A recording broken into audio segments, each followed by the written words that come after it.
2023 wasn't a good year for the Carolina Panthers, but I'm trying to make 2024 a better one for myself. Get started on your resolutions with Factor so you're ready for the new year. Factor's ready-to-eat meal delivery takes the stress out of meal planning and sets you up for success in the new year. Skip the grocery stores, prep work, and cooking fatigue. Instead, get chef-crafted, dietitian-approved meals delivered right to your door. With over 35 meals to choose from per week, including keto options, calorie smart, vegan plus veggie, and more, plus over 55 weekly add-ons, you'll have a ton of nutritious and flavorful options to kickstart your resolutions. Skip that overpriced takeout trap. Factor is cheaper and way more delicious than takeout. Get chef-crafted, restaurant-quality meals delivered right to your door, and they're ready to heat and eat in just 2 minutes, which means more time for you. Head to factormeals.com/C350 and use the promo code C350 to get 50% off. That's code C350 at factormeals.com/C350 to get 50% off. Is your January looking dry? Get some lotion. Better yet, get Drizzly, the go-to app for drink delivery. With Drizzly, you can compare prices on a huge selection of non-alcoholic drinks perfect for dry January and get the best deal every time. And best of all, you can get them all delivered to your door. So download the Drizzly app or go to drizzly.com. That's DRIZLY.com. Must be 21 plus, not available in all locations. And don't forget to lotion up those elbows. In a world where Carolina Panthers fans have an insatiable thirst for Panthers news and opinions, only one podcast roars ferociously. It's the C3 Panthers Podcast.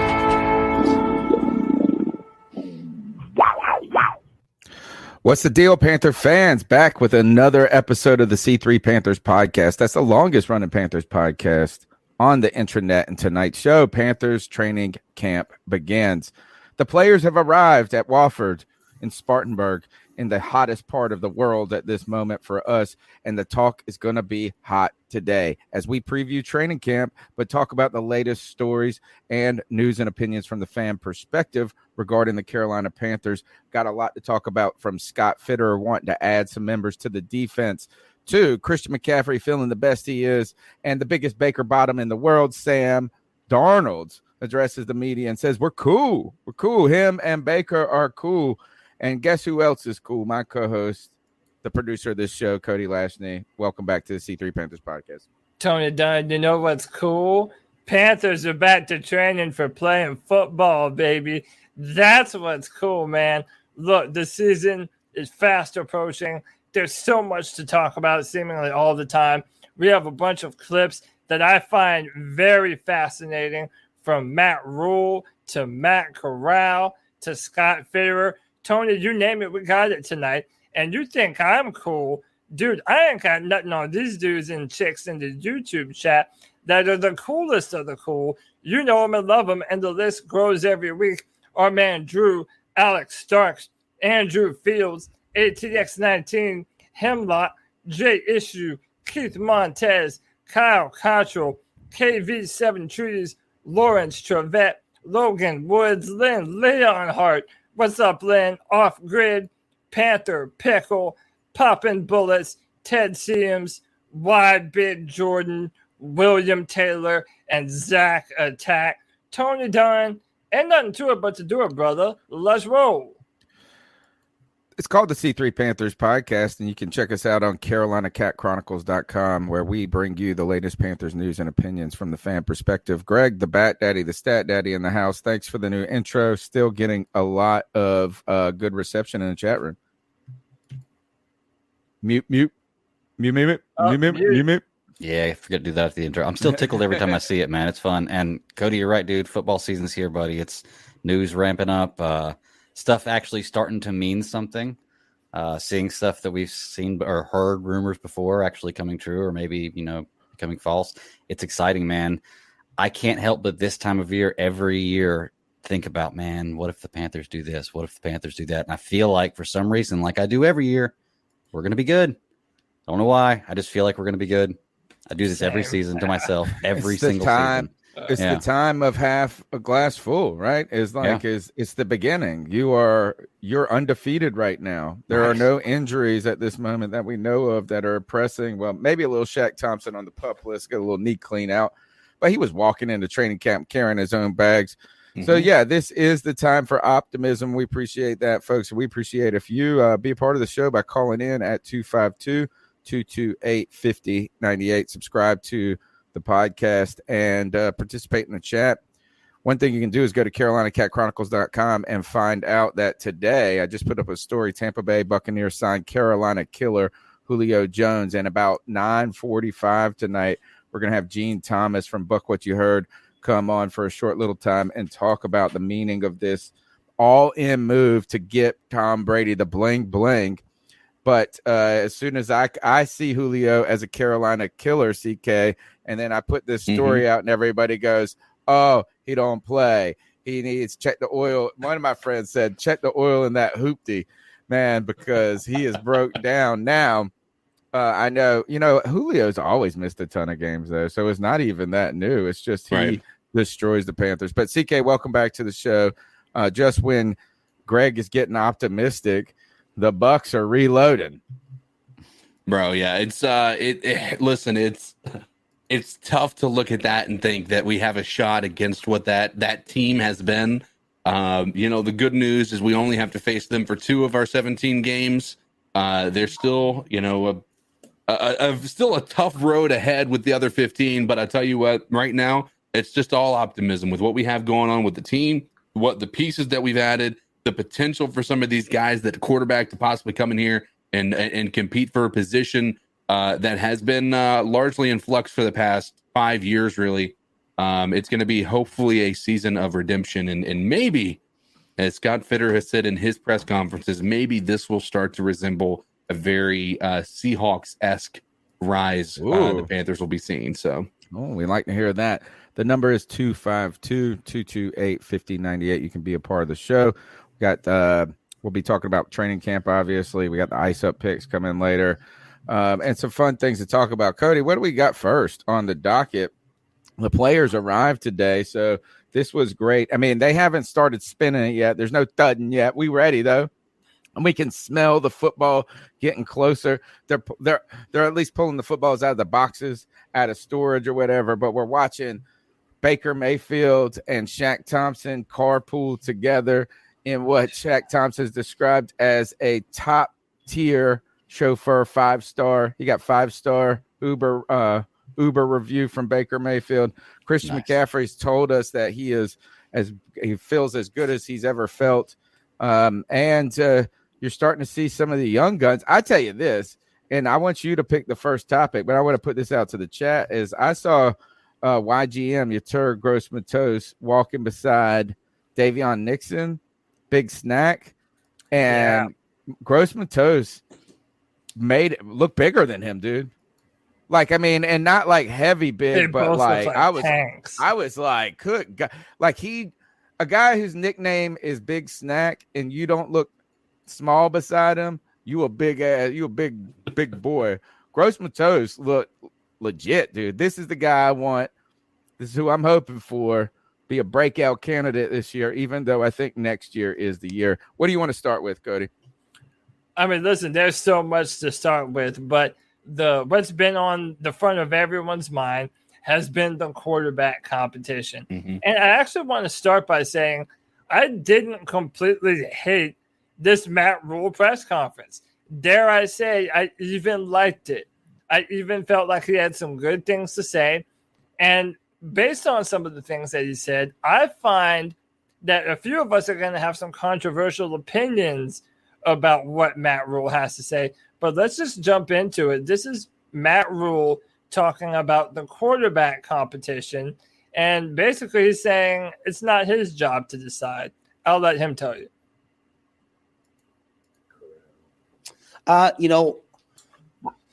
He's been very clear with me that that's not his approach. I want us to be a competitive team. I mean, I talk about competition all the time. I mean, you got to fight for what you want. You know, again, my job is not to pick the starting quarterback. You know, I have to make that decision, but it's the guys play. So, you know, I mean, Russell Wilson walked into a situation in Seattle with, you know, Matt Flynn, who had just had a guaranteed contract, and Charlie Whitehurst, they just traded for, and he won the job. So I want competition. The best player will play. He wants competition. The best player will play. Now, a lot of us haven't really believed this when we've heard it, but man, this has got me feeling some kind of way, man. I don't know. Greg, what say you, man? Well, I just want to ask, when he was talking about that, he says, it's not mine to pick. It's my decision, but it's not mine. So does that mean that somebody tells me who's going to be the starter and I'm just the one who says it? That has declares it? No, that has more to do with the fact what he's saying is that it's going to be up to the players to make his decision for him. Basically, he's saying that Sam Darnold needs to make himself above and beyond the starter so that Matt Rule has no say in who's the starter. So ultimately, it's just a coach's way of saying it's a coach's way of saying I you know, come out here and compete and make it hard for me to make a decision that's not you. It was almost poorly said in a way, and not like poorly said as in like it was just like unintelligible.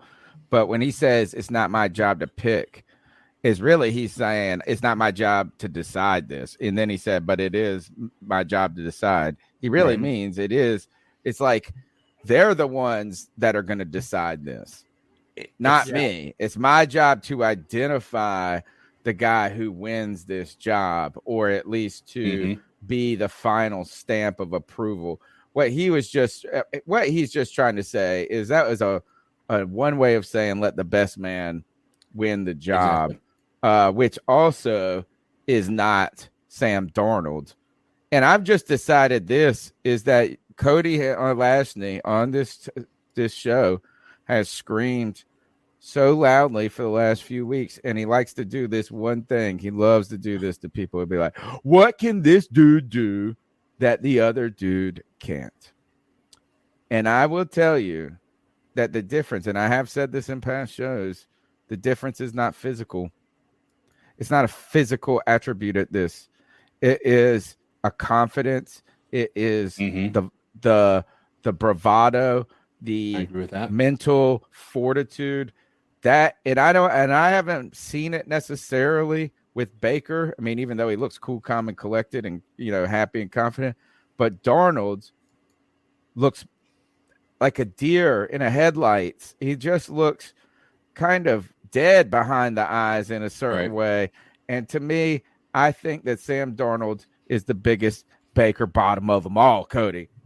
Oh, wow. So listen, part of the reason why I love this, and again, this is if we can take Matt Rule at face value and assume that he is telling the truth, that there is an open, active quarterback competition for these men to undergo, and that truly the best player will play. Well, listen, you all know what my feelings on the quarterback room is. I think there's a guy who has a much higher ceiling than everyone else. His name is Matt Corral, and I'm here to tell you that Matt Corral is not looking to be a backup this year. I'll let you hear from him first.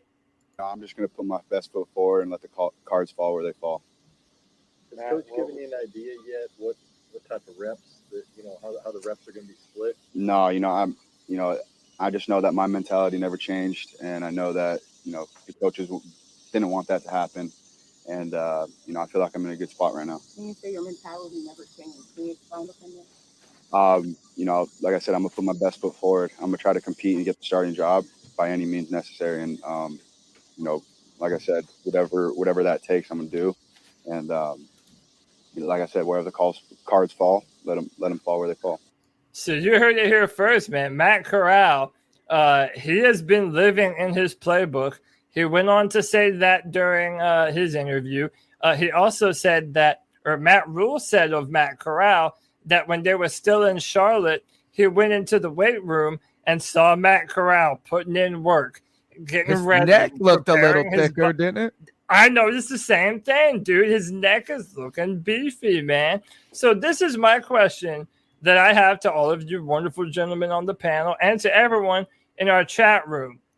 Is this a real competition, or is this just Baker Mayfield's job just to walk right into and for him to get the storyline of playing his former football team, the Cleveland Browns, week 1? Mm-hmm. I think this is a television show, like I've always put out there. I think that it's not a competition at all. It's just made to be a competition to give stories to write about. But I think you don't sign Baker Mayfield without starting him this year. Maybe he's not day one, but I don't see Corral starting this year without injury. I'm not saying he's not a good quarterback. He may be the best of the three, and unless he can prove that, then we won't get a chance to see it. But I just don't think you sign Baker Mayfield without that, especially the hype.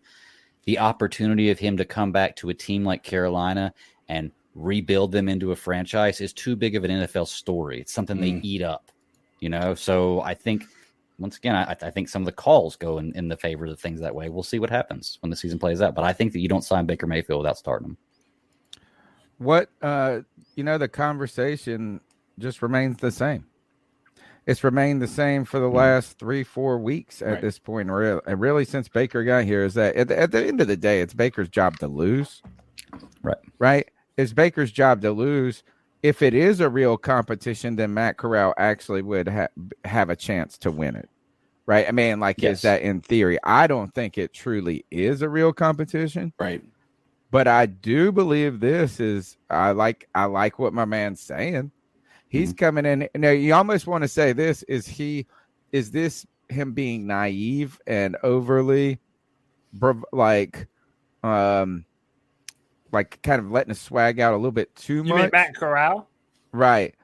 Or is it like confidence? And I mean, I know, and what I'm saying is this, it's not an either or necessarily, but some things are confidence and arrogance is a fine line, right? It's like I mean, it's just from one little nick to the other that it becomes the other one. But what I mean by this is this a rookie that hasn't been through a training camp yet, hasn't kind of seen the back room of the NFL, seen the business side of it, much like us from an outsider looking in? Or is this a guy that is coming in and is very confident, believes he can win? And the reason I ask that is because Sam Darnold is the exact opposite of what that conversation is. In fact, can you play the clip when they asked Sam Darnold about Baker Mayfield and how they were getting along?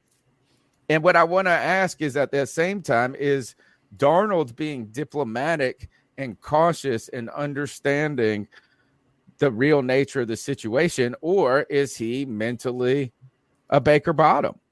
I mean, and it's close. It's close.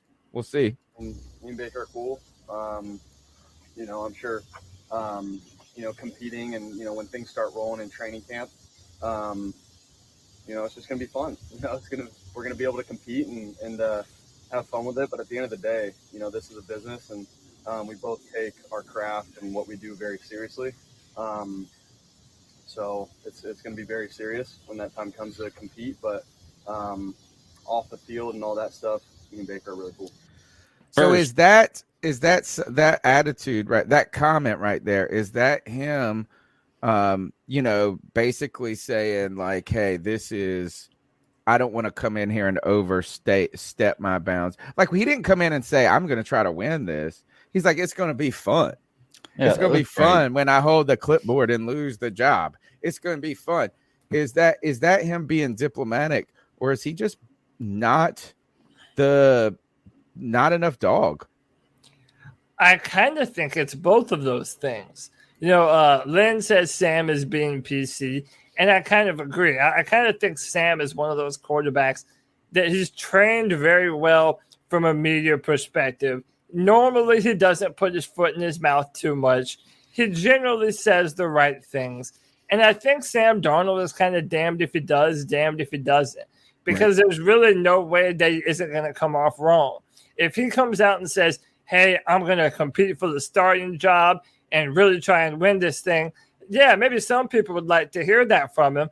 But we also know there's a whole nother portion of the fan base that's like, this guy, come on. They're going to say that anyway, though. For anything. But that's my point, though. But he really is kind of damned if he does, damned if he doesn't. There are no good answers for Sam Darnold to actually give. Well, and go ahead. There's one thing to consider, and I think he actually said this at one point during his press conference. He doesn't have the right to be upset, right? Yeah. He doesn't have the right to throw a fit. Like he's not in a position. Baker, he had an argument, right? When he was being kind of when they were courting Deshaun Watson the way that they were, Baker has a bit of a complaint, right? He has done things for that organization no other quarterback has done. Sam Darnold has hit and miss with two different organizations, two different coaching staffs, two different styles of players and way offenses are run, things like he has struck out twice. Now, that is where I kind of respect what he's saying here, which is like, listen, I can only do what I can do, right? At this point in time, I think there is a value in that. And I think there is a reality and almost maybe even an acceptance of Sam. Like, listen, I'm going to fight for that starting position, but I have no ability to sit here and say I deserve it until I do. And to be fair, at the same time, all he really said was the same thing Baker Mayfield said. He just said it a little more passively than Mayfield did. Mayfield said it with a little more, like balls behind it. But he basically just said, we're going to have fun in this competition. I feel like him saying competition is kind of giving up the fact that I'm the starter and you're the guy that has to overcome me. I feel like he should come in saying he's the starter because you are the starter and it's technically your spot to lose. I don't feel like he has that mentality. I would just say this. I mean, I don't even need him to say he's the starter. Is that I'm going to go out there is like, I know that I've faced challenges in my career with the Jets. I was drafted high, had some tough situation there, replaced by another high draft pick player, came in here and competed. And look, is that every day I'm going to go out there to earn mine and not just live off of my draft pick or something. And it just to me, and I know, Cody, what you're saying is there isn't a right answer. I don't need a right or wrong answer. I'm just trying to find any little clue and insight into the psychology of how these guys are approaching it. So we look at Matt Corral, who is that youthful optimism or is it a naive perspective that he's going to go in there and even have a shot? Is Sam Darnold's position one that is like a beaten, battered, domestic, violent, beat up, like Amber Heard got a hold of him on the way? Or is he being PC, diplomatic, and cautious? And it wavers. Like, I think CK brought up a good one because with the question that he responded to, what CK was talking about, they asked him if he thought about demanding a trade. And that's kind of funny because that might have been the best answer he gave. It was because he's like, dude, nobody wants to trade for me, motherfucker. Like, how am I going to demand a trade? You see what's going on with Jimmy G over there? You remember when they told Cam Newton that?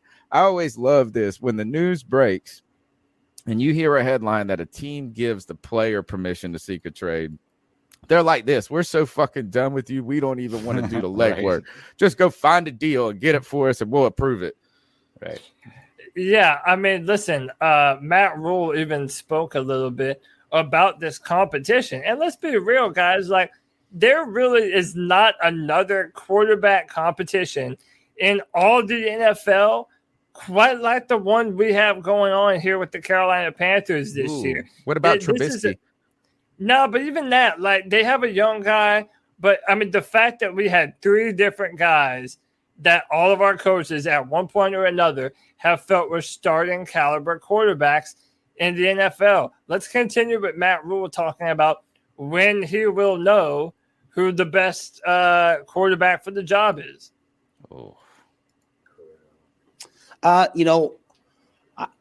He's been very clear with me that that's not his approach. Oh, wrong slip. Same. I want to like, I won't say I want to like Matt Rule, but I want every moment for me to not just look at him negatively.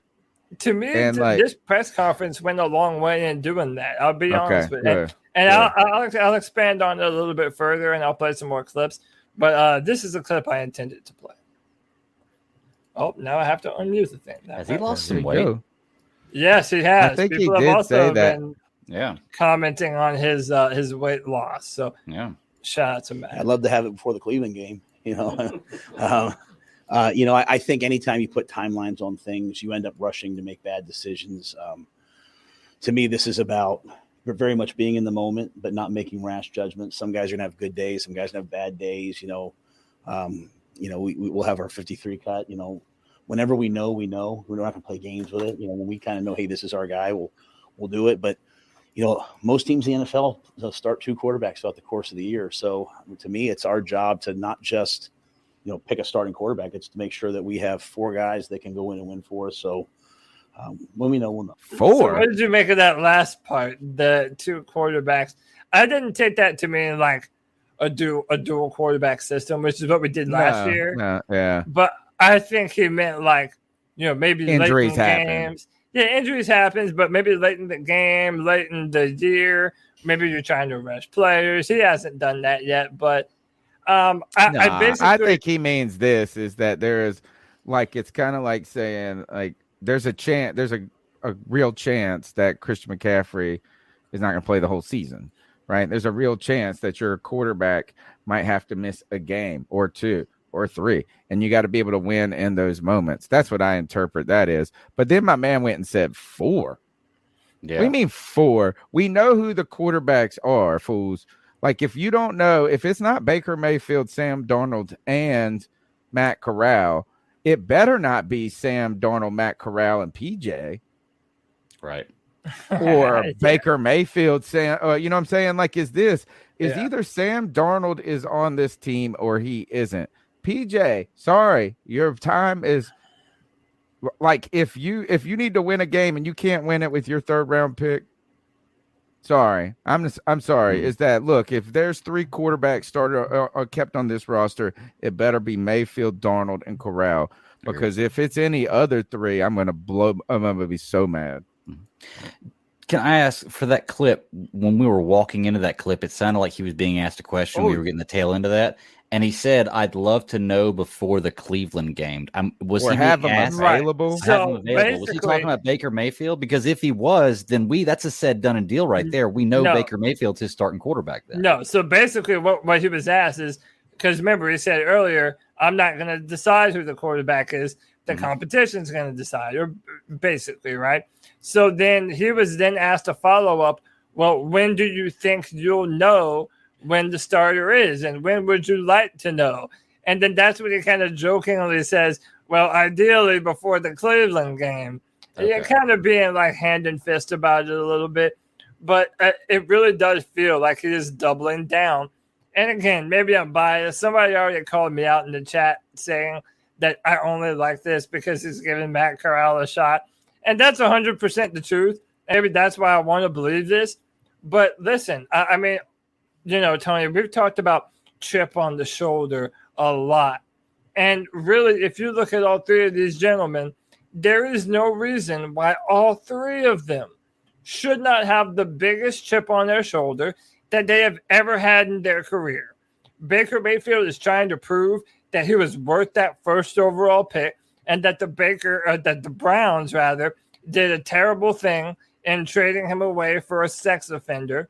Sam Darnold is one more bad season away from being a perennial backup the rest of his career. If this man really has aspirations on being a franchise quarterback, this is quite literally his moment to do so when the head coach is telling everyone that there is a legit quarterback competition here in Carolina. Then you go to Matt Corral, and you think about Matt, right?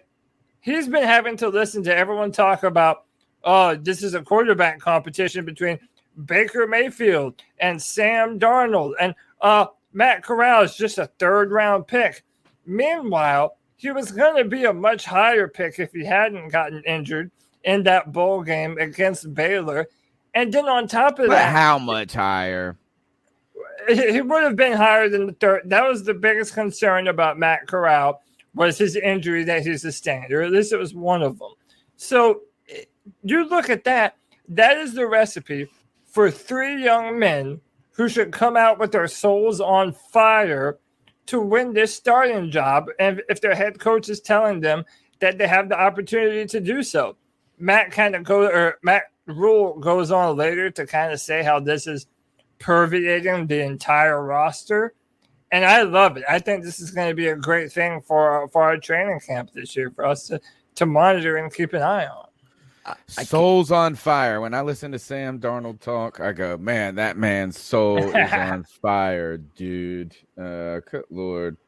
So anyway, all right, let's keep going. I think this is, to me, Baker's got he's like the dude that's been there before. Right. I got my first question. If we could pull that clip up of him showing up with Shaq Thompson, him and Shaq Thompson carpooled together in Shaq's big ass Ford truck, which is a Ford. It's not a F-150. It's like a Prowler or something. Somebody put it up, Ford Predator or something like that. So pretty. And I'm not a Ford guy. I'm a Chevy guy, but it was a badass truck. And is this an indication of the fact that he is, like, number one, for whatever reason, Matt Rule is absolutely in love with Shaq Thompson as a leader on this team.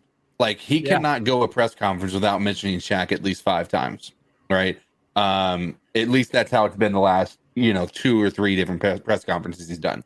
Well, number one, that part. Now, do you take anything from it that Baker Mayfield, who is wanting to be the leader of the offense, is riding to training camp with the, I guess you would say, leader of the defense and Shaq Thompson? Most established player on the team, arguably, other than J.J. Jansen. Right. Yeah. So is there anything to glean from that, or do you think that's just grasping at straws at this point in time? No, I think is that we could make too much out of it, but I think you're right.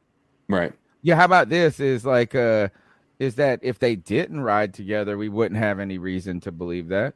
Right. Is that, like, I mean, this is the longest tenured player, I think, on the team outside of J.J. Jansen. There might be one other player. I doubt it. I don't even know if there's anybody on the team longer tenured than Shaq Thompson. And you're talking about a quarterback. It's not a statement of neutrality entirely. It might not be like an endorsement of Mayfield, right, but it certainly isn't a non-endorsement. Shaq is not staying out of the fray by taking him. And if anything, I did maybe mistake when I said that Baker Mayfield looks like he's been here. He ain't ever been to Wofford. This man came with just a book bag. Everybody else pulling out multiple damn suitcases and shit. Mm-hmm. Baker Mayfield comes up there with a book bag, and he's like, "Oh, you mean we got to stay in a dorm?" He's 5 class. He's 5 stars. That's what it is. It's not class, man. You get Baker everywhere. He's 5 stars. So yeah, I mean, I kind of agree with CK. Like, I don't necessarily see this as him trying to. I kind of more look at this as Matt Rule is saying that for a reason, because Shaq Thompson really is a very clearly defined leader on this football team. By the way, he was drafted in 2015. Is he, other than J.J. Jansen, he's the longest tenured Panther player? Am I right on that? I mean, I can't think of anybody else. Yeah. I think it is. So I mean, I could very easily see this being a situation where maybe he reached out to Baker and said, "Hey, man, you're new to the team. Why don't we ride together? Why don't I just bring you down there and we'll go together?" I could very easily see that being something that happened as well. Listen, I've kind of made my opinion known on Baker. Until he fails me or proves me wrong, whatever one, I'm going to give him the benefit of the doubt. I mean, all these guys are coming in to compete. And, regardless of Matt Rule's history, I'm going to take him at his word that there is a real quarterback competition to be had. And if Baker Mayfield comes out on top of that, well, then I'm rooting for Baker Mayfield. He still has to show me that he's capable of doing it. But damn it, that's my Panthers quarterback. If that's my Panthers quarterback, so I'm ready to kind of reset on Baker Mayfield, if you will. Maybe stop being such a complete Debbie Downer about the guy, and give him an opportunity to win me over, I think, and maybe other people as well. But I'm still on Team Matt Corral. Not off the hill. I mean, I'm still clutching my Matt Corral flag pretty tight, but I don't know. We'll see. All right, so I want you guys to think. Let's go ahead and jump into a couple of cat calls before our guest Gene comes on. We got still a ton to talk about tonight regarding this training camp that begins tomorrow. And at 9:45, I have to double check and make sure I haven't confirmed it with him. Let me see. I sent him the link. So I'm hoping 9:45, Gene Thomas from Buck What You Heard comes and talks a little bit about what's going on in Tampa as they signed Julio Jones today. Their camp is probably opening up, and on top of that, the Antonio Brown rap video or rap concert. So cool. I can't wait to hear his thoughts on that. But let's go ahead and take a couple of calls. The number is 252-228-5098. Go ahead and fire it off, Cody. So what are your thoughts on catcalling? Yeah, it's pretty. You shouldn't do that to somebody. And how did that make you feel? Very uncomfortable. So how do you think catcalling makes the person feel? It feels good, like. Who's that cat sitting in the back corner with his face buried in his nose? Who's that kid that can use one? What's up, T3? Part 2. Oh, part 2. Just gonna try to explain this the best I can. So I think I should explain why I'm so high on Baker. Well, one, I've been following him since Oklahoma, and once he kicked our ass rookie season, I was like, damn, this kid's got some talent. And I don't care what anyone says. You do not build a team in 1 year after going 1-31. Baker is actually better when he's back against the wall, when he has to prove something. I've talked to actually many people, gone on many Twitter spaces with people that do believe in Baker like I do, and we all say the same thing. If Zach is against the wall, I mean, the receivers he's going to be playing with are far better than the Cleveland receivers. I am telling you right now. You watch this year, I guarantee we have more wins than the Browns. I'm calling it right now. I think the Browns are overrated besides for their run game. And yes, their offensive line. But remember, the offensive line started getting good in 2020, the year Baker broke out. And you can't take that away from him because any quarterback should be good behind a good offensive line. But I've also seen Baker play good behind bad offensive line. Right. And if you're telling me that a bad year for him, playing with a complete torn left shoulder, broke a bone in his foot, some other stuff going on. He has like 19 total touchdowns and 13 picks. I'd be like, all right, that's probably a better year than half the people in the league. I mean, you look at Matt Ryan's numbers, he's putting up like 20 touchdowns, 12 interceptions. Baker is a top half of the quarter. He is top 16 in my opinion. And this is the quarterback we've been missing this whole time. Someone that can do enough, but also shows signs of being able to do more than just an average quarterback. And the last thing I'm going to say is y'all are going to think Baker's deep ball is hella sexy this year when DJ Moore is breaking the fuck out. I do not care what anyone says. DJ Moore is going to be great this season. And that's all I got to say, guys. I'm about tired of the DJ Moore talk. I know it's making its rounds on. It's like, oh, the most underappreciated receiver in the history of the world. DJ Moore is very good, but he is not going to get any acclaim, folks, on a national scale, on the video games or whatever. And he's not going to be a top tier receiver until the touchdown number goes up. It's not the yards. It's not the catches. It's not it's just this is he's had 4 touchdowns a year. So if Baker can get him the ball in the end zone, bro, then all of a sudden you'll be hearing people talking and saying what we've been seeing. I like that talk about Baker's confidence, the swag, the back against the wall. And a lot of people would say this is that like kind of like not comparing him to Burrow as the player, but, a team that's historically bad and what that player did for them and kind of really, even if you don't think he's the greatest, is like changing a ship that has been sinking, the direction of that ship for so long. He's the first person that did it, whether or not he had a good team around him or not. Nobody else has been able to do it to this point. The number's 228-5098. Want to thank our friend Dave Hino. I hope that's how I pronounce it. Heino, who donated $20 on PayPal to us this week. We don't ask for the donations, but we certainly appreciate it. You can find ways to support the show monetarily below in the bar. There's a Cash App, there's PayPal, but Super Chats is one way. But really, the best way to do it is a subscribe, a share, telling a friend about the show, and calling in like these fans have on the Cat Calls line. The number is 252-228-5098. Let's go to the next call. Hey, boys. Baby Rhino here. It is Tuesday on the eve of our training camp. Yep. Excited as crap about that. Wanted to get your guys' insight on what do you think the big camp battles will be. I think you've talked about it a little bit, but, how far do you see this quarterback position going? There was an interview with Matt Corral saying he's not letting up, and he's fighting for that number one. So I thought that was interesting. I thought Cody would like that as well. But yeah, what you guys thinking? It's finally here. No more off season. Can't wait to see what we hear out of this training camp, and hopefully we're on the right foot. All right, boys. Thanks for everything you do. Everybody smash that thumbs up button, and we'll talk to you on the flip side. My man. That's a great question. As we've been pining over the quarterback battle and competition that they say exists, there's some real there's going to be battles at every level, and that's what you're hoping for. So if we look around the room, I thought I'm going to start with this one. I thought Cody brought up an excellent point today on Twitter that as news that Shaq Thompson is going to be on the PUP list, at least for a little while. I don't know if this is all a training camp. Hopefully it will not extend into the season. Clearly he was walking and carrying his own bags.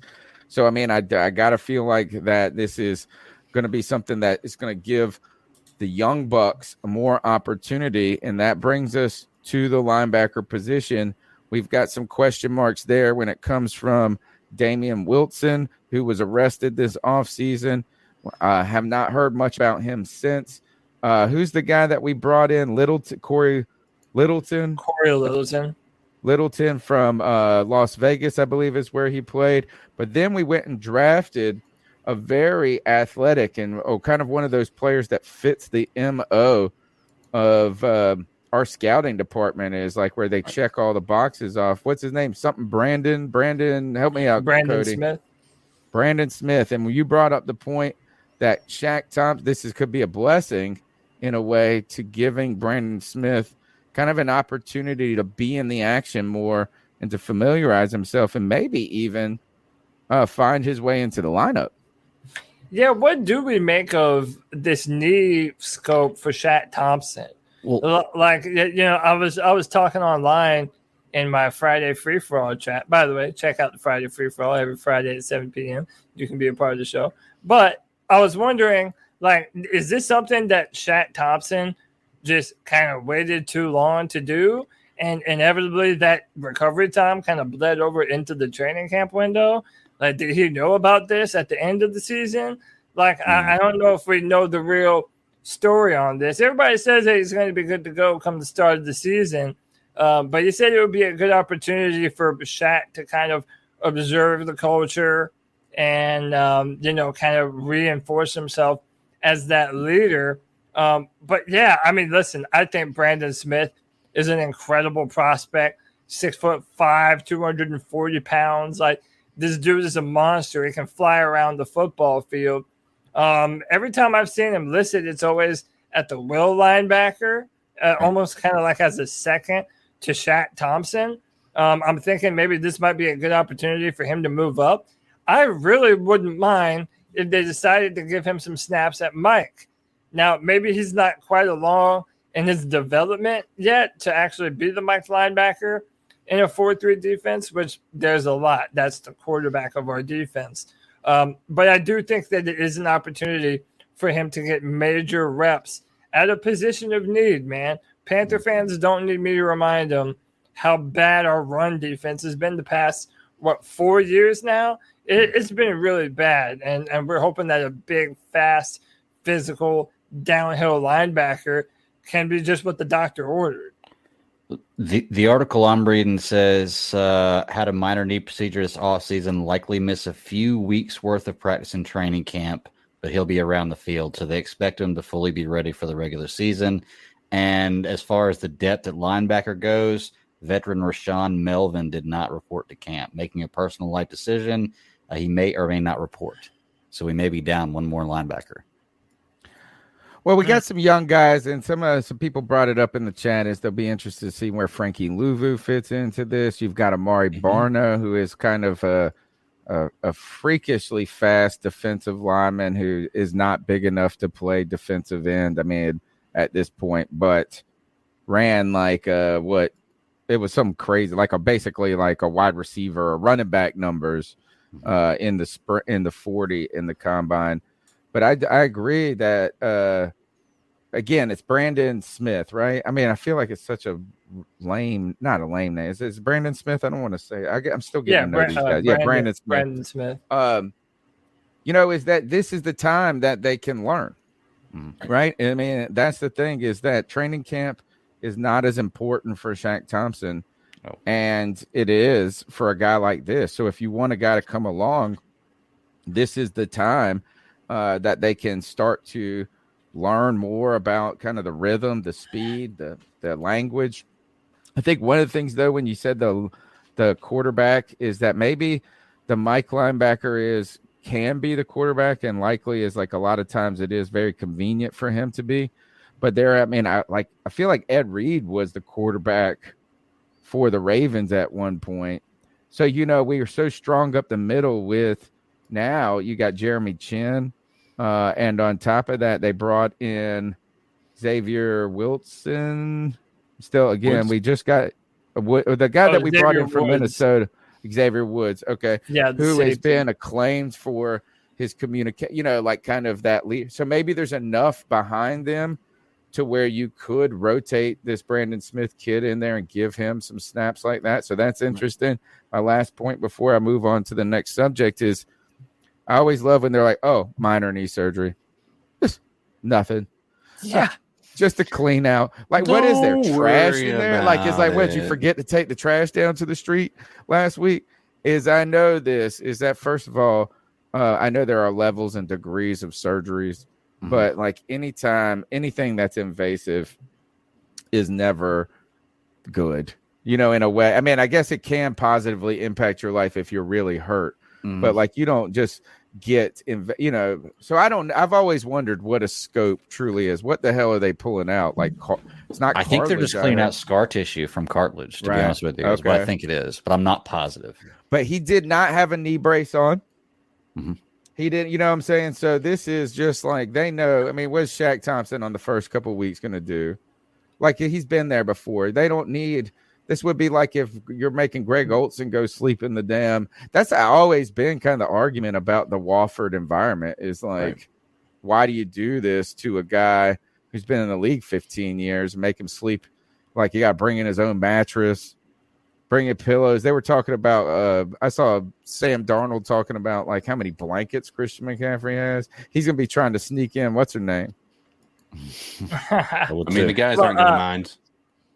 Oh yeah, certainly. But listen, man, if Panther football has got you feeling all hot and bothered, then man, let me tell you what, you have come to the right place, you bunch of freaks. Because you know what?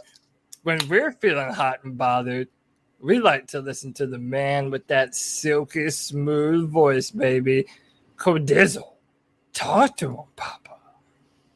Ladies and gentlemen, Panthers fans of all ages and genders and maybe non-binary identification, I want to say one thing.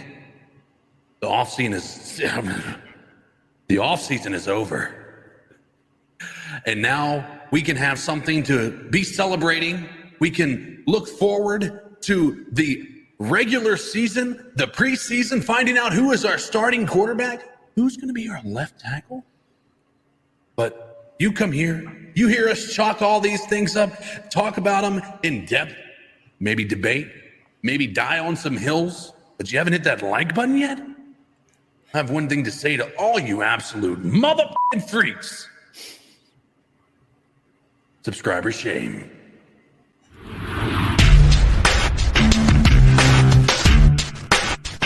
Subscriber shame. 166 viewers, 78 thumbs up.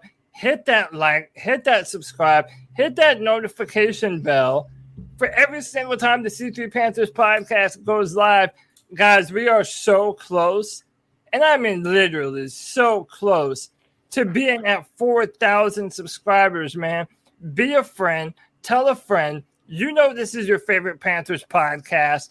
Let everyone know what the boys do. We're here year-round, and Panthers football is right around the corner, man. There's no better place to be than the C3 Panthers podcast. Be a friend. Tell a friend. Like, subscribe. Hit that notification bell, baby. Tony Don. You'll actually see people catching footballs tomorrow.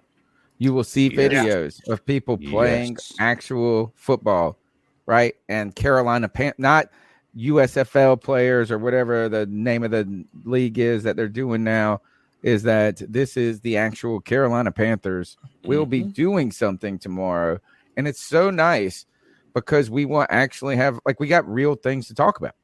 Finally, real things to talk about. And the caller, and before we move on to the next call, I want to give our last caller, who was like the great question, is what are the camp battles? What are these things that we're watching? Ooh. Right? As we talked kind of about that linebacker position, but I thought CK kind of segued us to another talk, which is if you want to talk about a man who's ready to die on a hill, Cody Lashley will, and he has been for Brady Christensen for a year and a half now. And on top of that now is that there was, as soon as we go and draft Ike Ekwonu, people come out and they say, holy cow, this is Ekwonu's. There's no way you're going to draft this guy and play him anywhere but left tackle. And then somehow Matt Rule, who went like on a spirit journey, went to took some peyote and went out and found his soul. A guy who would some just ayahuasca. refuse. Yeah, he went out there and he refused last year to say that Christensen, he foresaw Christensen as a tackle in the league. He softened at the end of the season as Scott Fitterer came out and said, I thought we saw a lot of good things out of Brady Christensen. And then you started to see Rule kind of backtrack. Then James Campen comes in. We hire a new offensive line coach who's been around this league for like 20 years. He comes in, he said, man, I really wish we could have had a little bit more tape of Brady Christensen at left tackle to better assess and answer those questions that you're asking me. And then Matt Rule comes out and goes, oh, man, Brady Christensen can play any position, and he's going to compete for the left tackle job. And now story continues to unfold. Cody, what is happening? Oh, do we got something? We got so we have the very clip of Matt Rule telling you about Let's hear what he got to say. I want to hear. Brady's going to play left tackle and left guard, and we'll have kind of a good battle over there at both those positions. And like I said to you guys, I feel like Brady's one of our better football players. So it's just we got this 2-week training camp at Wofford. I really appreciate Wofford. Really appreciate the people of Spartanburg. We went out to dinner last night, and people, waitress was talking about how excited she was to have us here. So I really appreciate being here. But during this 2 weeks, we're not going to decide the whole team or anything like that. But this will be a little bit of a grind, and we'll kind of reevaluate after these 2 weeks and say, okay, where are we? And might make some changes here and there. But right now, we'll put our heads down. And I think Brady, he'll play both, and see where he's most comfortable and see where the best combination is. See, people clown me, man. But this is why I bring the fire to y'all, man. Because listen, and my man JD54, he's with me on this too, man.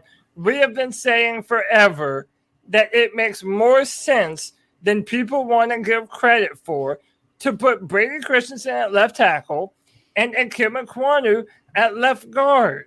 And that's because you're finding the best possible way to put both of these men on the football field at the same time. Now, that is not to say that Kim Ekwonu can't play left tackle. I think he definitely can.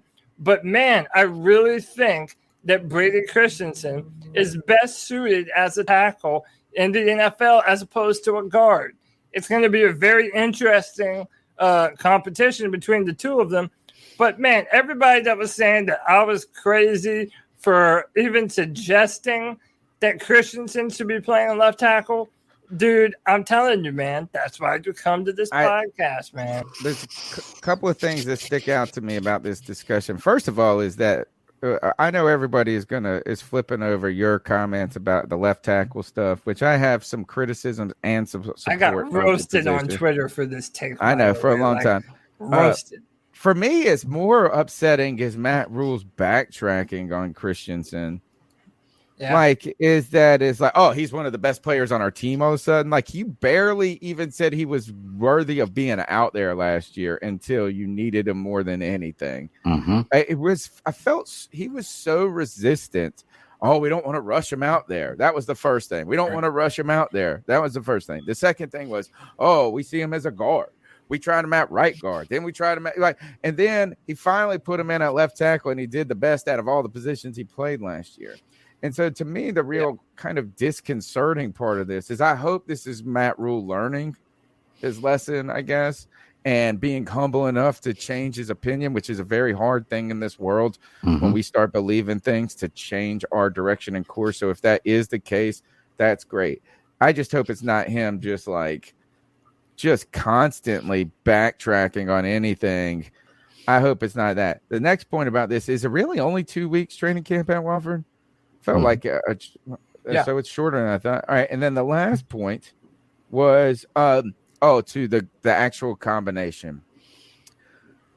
I don't like when you say this is that to get these both guys on the field better suited makes more sense. I think that's forecasting it a little bit too much, like predicting it a bit too much. Right. But I just feel like this is the real answer to this question is Ekwonu.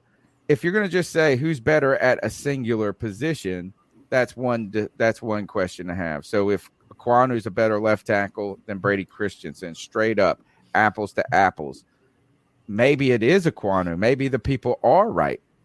But the other question is really what's the better duo?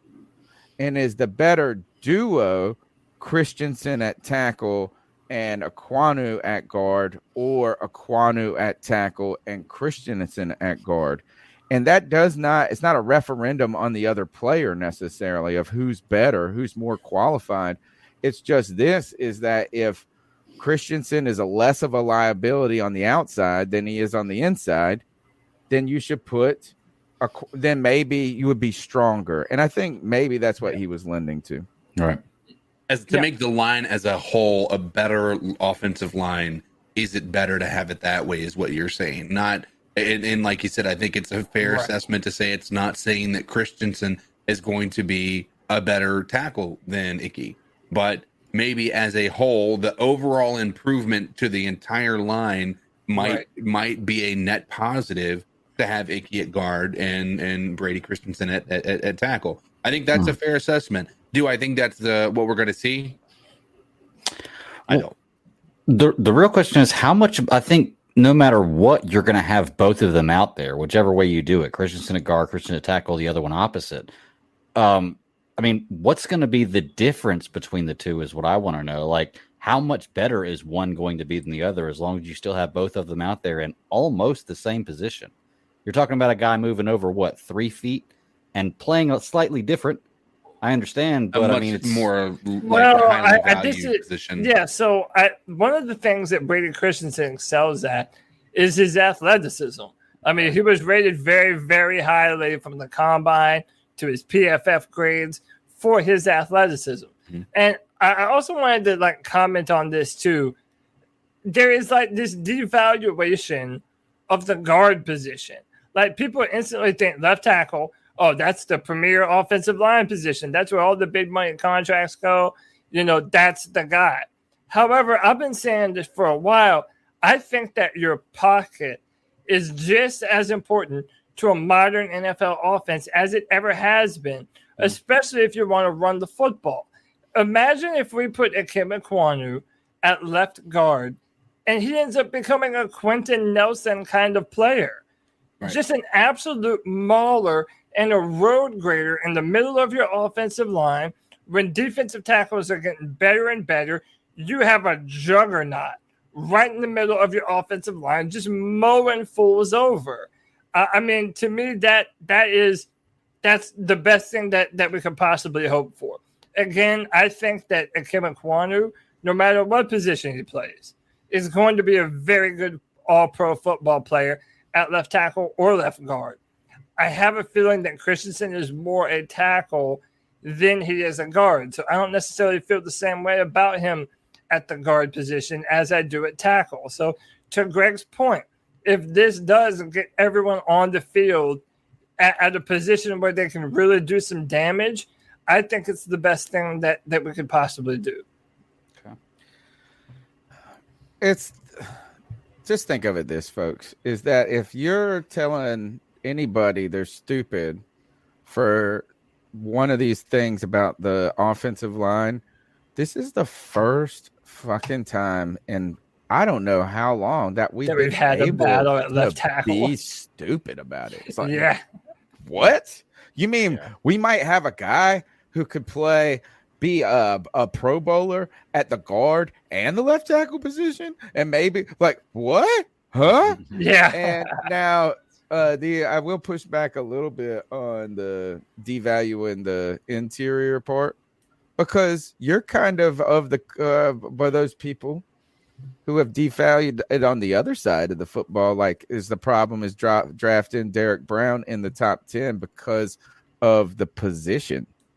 And it's not because of the player and the quality of the player, but the defensive tackle in the top 10. You've been critical of that. Let's turn the tables to the defensive line real quick and talk about a couple of battles there. Real quick, we mentioned about some of those at linebacker. But if we look at this, is that Derek Brown, I think, is taking an unnecessary amount of heat from Panther fans and the media. I think that I hope he fights back against them. Mm-hmm. This dude has basically started every game except for one since he came into the league. Our defensive line got better. Mm-hmm. I guess if you thought all of a sudden he was going to be a game changer like Aaron Donald or something, then you probably were mistaken in your evaluation of him. But like really at this point, I would say is what has he done that Star Lotulelei, like how has his career fallen short of where Star Lotulelei did? Maybe Star Lotulelei in his second year was was part of the best defensive line in Panther history, arguably, other than the 2003 or 4 line or whatever, when we had Chris Jenkins and all of them. But they had 60 some sacks that year. That was Star's second year, I believe. Or maybe it was his rookie year. It's 2013 because we got Cam in the first round in 2011. Then we get Luke in 2012. So it was his rookie year. And Coney Ely and K1 Short. Yeah, I mean, yeah, I said Coney K1 Short. Exactly. So I just think in this is that I don't know if the Derek Brown letdown thing has been is necessary. But he got some questions today. If we look at that defensive line, though, really the question is not about the interior on that defensive line, but who wins the position opposite of Brian Burns. Will anyone win it? Will it be a committee type approach between Marquise Haynes, Uter Gross-Matos, and maybe even a sprinkle of like just a speed rush of Frankie Louvu out there? Or will we bring in another guy? We've met with Carlos Dunlap. I believe Scott Fitterer has said that is not entirely off the table. Tell us a little bit about the defensive line battles that you guys see. So one of the big battles, it appears to be on the edge. And one of them is, I kind of feel the competition might be from a person who isn't even on our team yet. So, for example, this has been rumored for a long time. This is Scott Fitterer talking about the potential of adding yet another big-bodied defensive end to our team.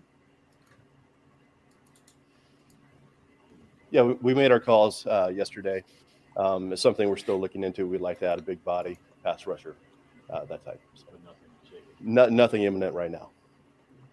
So they want to add another big body pass rusher. And to me, I said this on Twitter, that screams of Carlos Dunlap.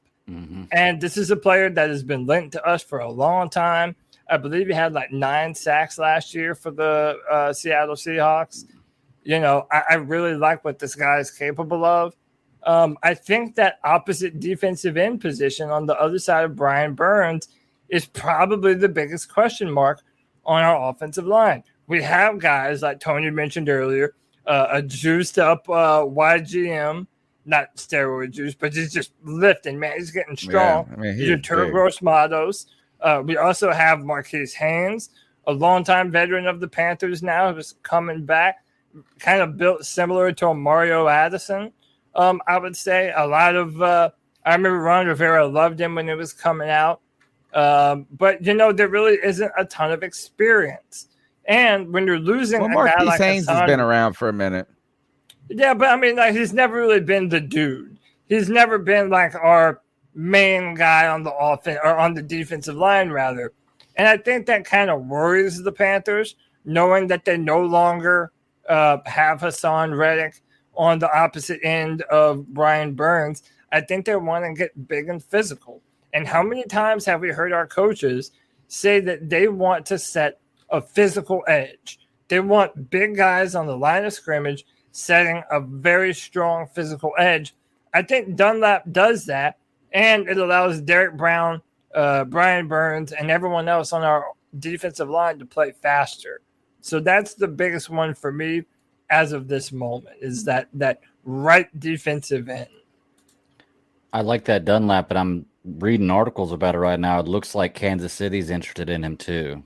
So it seemed like they there for a little bit cheaper, to be honest. When he met with, well, you know, he might make a mistake on that one, a hair, not because we're better, but man, that division, they might not be the best team, or they might be the worst team in their division at this point, or at least split in Las Vegas. I mean, things are changing in that division very quickly, and their team has changed. But when it comes back to Dunlap real quick, is that he's been pretty vocal about having good meetings with them, you know, like a positive experience, being healthy.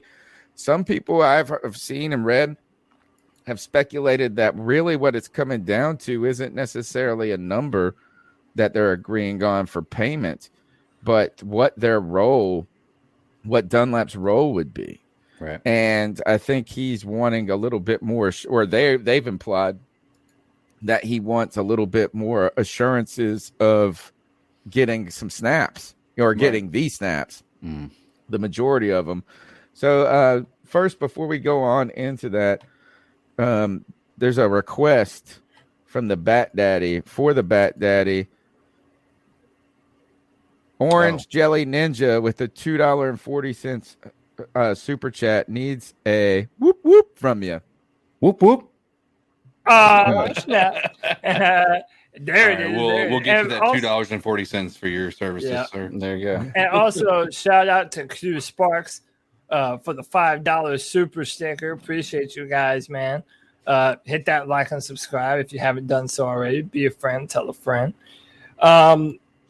Yeah, you know, this defense, you know, this is going to be an interesting one. You mentioned Derek Brown, Tony, and kind of compared him to Star Lotulelei.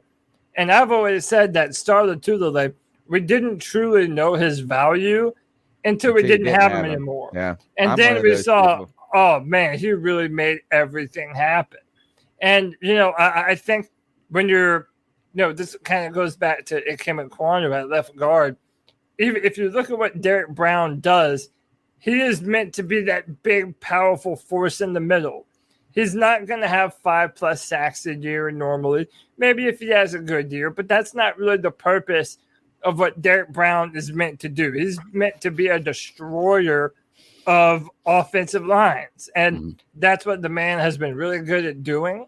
You know, I've been a long proponent that if Davion Nixon actually steps up in the way that we're all thinking and hoping that he might, that might be a 1-2 tandem that is reminiscent of a Starler Tulele and a K1 Shorts right next to each other. That's definitely the big position battles that I'm looking for, is that defensive interior as well. How does Matt Ioannidis factor into this? That's another name that we haven't really mentioned that much either. We have a bunch of different battles that are playing out on this roster. I'm a little worried about relying on Matt Ioannidis too much. Number one is he's had a lot of injuries, right? He had one really good season, I believe. Is that I hope he works out. But if that is the only plan, there could be a problem with that plan. So that's why those guys, like you said, Davion Nixon, Phil Hoskins, like we need somebody, Bravion Roy potentially, which I feel like he's fallen to the back of that list now, of potentially like breaking through and maybe being a contributor to this. Any guesses on where Matt Ioannidis went to college at? Sounds like a USC name. I don't know why. There's only one college you can go to and play for the Carolina Panthers. No, he went to Temple. Oh, Temple, yeah. It was Temple guy. Yeah. There's 7 Temple players on our team. I found it today. I looked it up. It's like there's Mississippi. We've got 3 from Mississippi, maybe 2 or 3 from Alabama. But Temple, 7 players from Temple. It's crazy. The whole chat knew it instantly the moment you asked. Yeah, I know. It was a meatball, but one of the things is Matt Rule lost a little weight this offseason, but it sounds like he lost something else too, or got rid of something else.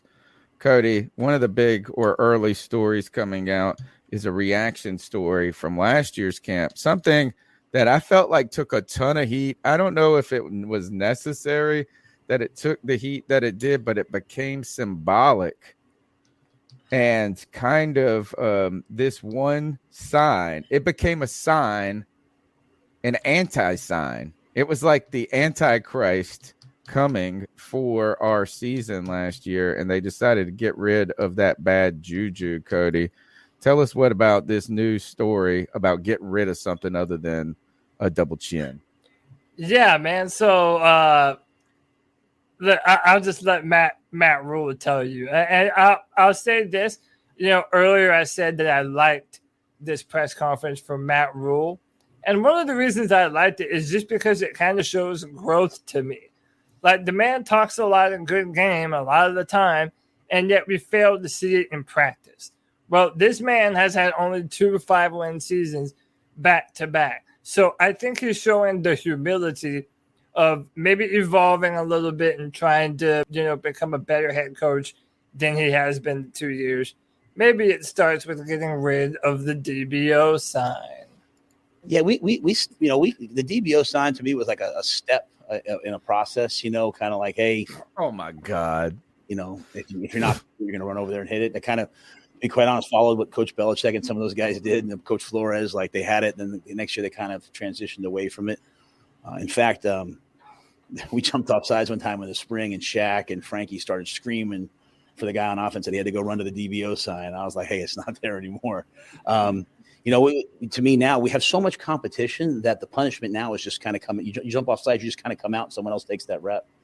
And, you can only kind of do that when you have a pretty talented roster, a lot of competition. We have a ton of competition. I know everyone's going to focus on one of them, but there's a lot of competition. And so, but to answer your question, there's a lot of things I'm going to do differently because we're in year 3. As a coach, the first 2 years, you're kind of setting the foundation, now kind of all on the same page. One thing I think we do a great job of is we have a lot of fun at camp. Yeah, so that was the end of the clip. Terrible answer. I feel like, dude?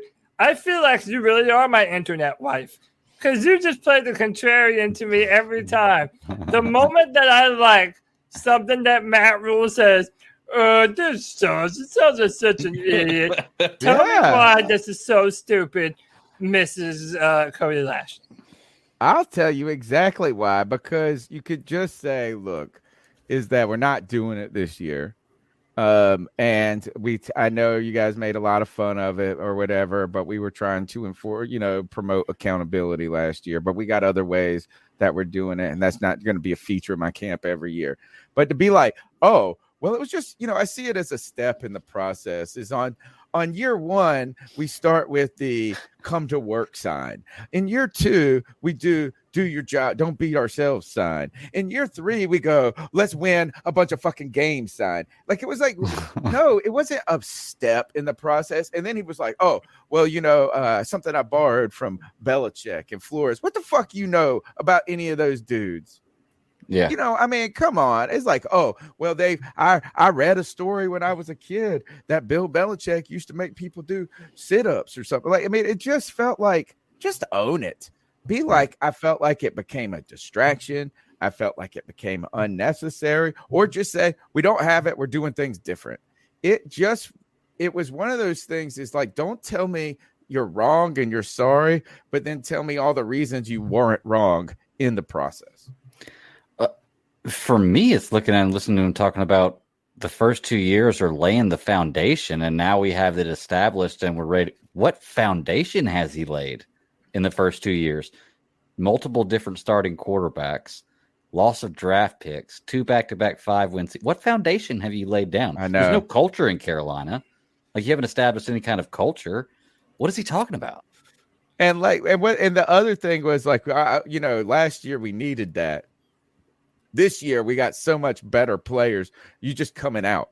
Like, it's like, everywhere. Oh, you make a mistake. Oh, Baker Mayfield made a mistake. Get the fuck out. Sam Darnold in.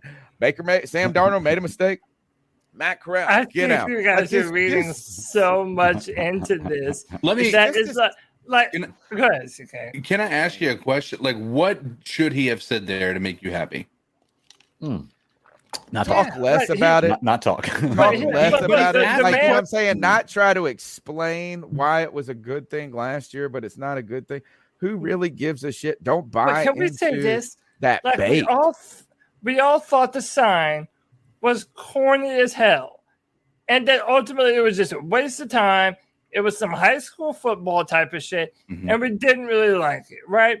All I heard was Matt Rule saying, yeah, we did away with the DBO sign because it's kind of bullshit. And maybe he took a long way of saying that's it. all you heard? But at the end of the day, we're moving on. We're moving down. I wish he would have said that. Yes, that's if he would have said that right there, I'd have been like, cool. CK right there. Yeah, good. but he's If he never just said moved that, on his own shit corny though. No, go ahead. Play it one more time, Cody. Let's listen for the moment when he said, "Oh, it just it's just not something we do anymore," or it was bullshit. It was like a step in a process, kind of like a fucking process. If you're not going to do it, you're going to run over there and hit it. It kind of, to be quite honest, followed what Coach Belichick and some of those guys did, and Coach Flores, like they had it. Then the next year they kind of transitioned away from it. In fact, we jumped off sides one time in the spring, and Shaq and Frankie started screaming for the guy on offense that he had to go run to the DBO sign. I was like, hey, it's not there anymore. To me now, we have the players miss it now. That the punishment now is just kind of coming. You jump off sides, you just kind of come out, and someone else takes that rep. And, you can only kind of do that when you have a pretty talented roster, a lot of competition. Can I tell you something else? Competition. The punishment. And tell me, how does he know that Bill Belichick used it in an incremental step in building towards the future? Like, that's he had another press conference yesterday, and he said that they messaged the NFL about moving the starting times as well because it's so hot down there in Wofford that some of the allotted NFL times that you have to train, it's damn near unbearable out there. But in talking about that, I think he also kind of realized, hey, making a bunch of grown men jog up and down the field in 105 degrees Spartanburg heat just to go and touch a DBO sign, it's like, yeah, it was dumb. It was always still used dumb. The word punishment. Did he use the word punishment? That was a punishment for a mistake. Now we're going to punish your mistake by taking you out for a snap. I don't know if you punish players in the NFL. Instead, coach them. the harder you get coached, the harder I can coach, right? Or whatever the hell he says. I mean, it's just like it really sounds like a weird idea for a guy who has been a coach for there's players like imagine going up to JJ Jansen and he's been a long snapper in this league for 20 years and he makes a mistake and you're like, get the hell out of here. Why don't you say them, and it's like this real, like, let me tell you how. Imagine doing that to Cam Newton. Oh, wait, we have like, it's not abnormal. I mean, we're in a game where, like, there's coaches, right? This isn't like a scenario where, I mean, punishment is okay, right? The reality is there's different levels of punishment, right? There's the running, sure, but there's also, I'm going to release you from the team punishment. There's, you're not going to play this week because you played horribly this week, the past weeks you played. Those are punishments. You're getting benched. That's a punishment. Like, just because like he had a different way. I mean, the thing is, here's the thing that's tough about this. And Tony, I think you would be completely the opposite way if he was successful, right? If this team did well last year, you're praising everything he's saying he's doing right there with the DBO sign. We as a prospect in the if process. We were good last year, they wouldn't have gotten rid of the DBO sign. They would have kept it. That's not true. It's like it's like this process. Like, no, now we've grown and matured past the DBO sign. Every single coach every single coach has a new thing every year. Every single one. Ron Rivera had a new saying every single year. Bill Belichick has a new saying every single year. Obviously, do your job is involved, but every single one of these coaches have a new thing to harp on every single year because they're trying to keep. Let's be honest, they're trying to keep their message fresh, right? And so the DBO wasn't going to stick around forever. It was, we had a very young team, and I think those young players are now starting to become more veteran than they were, rookies. And I think there is a value to be taken with that. I think I want to bring up Lynn's comment. She said, Tony, he's still trying to qualify his actions to temper. That's really the problem I have with his answers is him qualifying his mistakes in this. Or it's like, if you think it was a mistake, it's just like here's why it wasn't a mistake, but we're not. So I don't really care. You could say this, you could say the Heat. You could say we have a different saying this year. I want to go back to, this is why they need to come and talk to us, folks. Matt Rule, the next Panthers coach, y'all need to just come on the C3 Panthers podcast before you start training camp. Mm-hmm. And we can tell you it's a fucking great idea to have practice early in the morning. And arguably 8 is kind of late in the South like this. It's like, imagine if you cutting grass and you'd be like, we're going to start cutting grass at 8 o'clock in the morning. No, that's already, bro. It was 70. Yeah. It was 94 degrees here at 7:30 the other night, dude. At 7:30 at night, the sun wasn't even shining. It was like sunset, and it was like still cooking. It is hot, folks. We could have told you that. So it took you 3 years. Actually, you only had one. I guess they didn't do it the 2 years before. But no, is that like, that makes sense. Ron Rivera did a bunch of stuff like this too, is towards the end is like thinking more about how to preserve his veteran players, how to move to practice. They had a lot of night practices, a lot of morning practice. They got rid of the day practices, but it just shows you how fucking wildly crazy people were in the 80s and the 90s, doing 2-a-days. These most were like doing cocaine and going out there and blasting mugs. Yeah, $500,000 a year. Yeah, they're like, it's like, hey, let's take some meth and go play football, bro. Like, wild stuff. Go ahead, Cody. No, go ahead.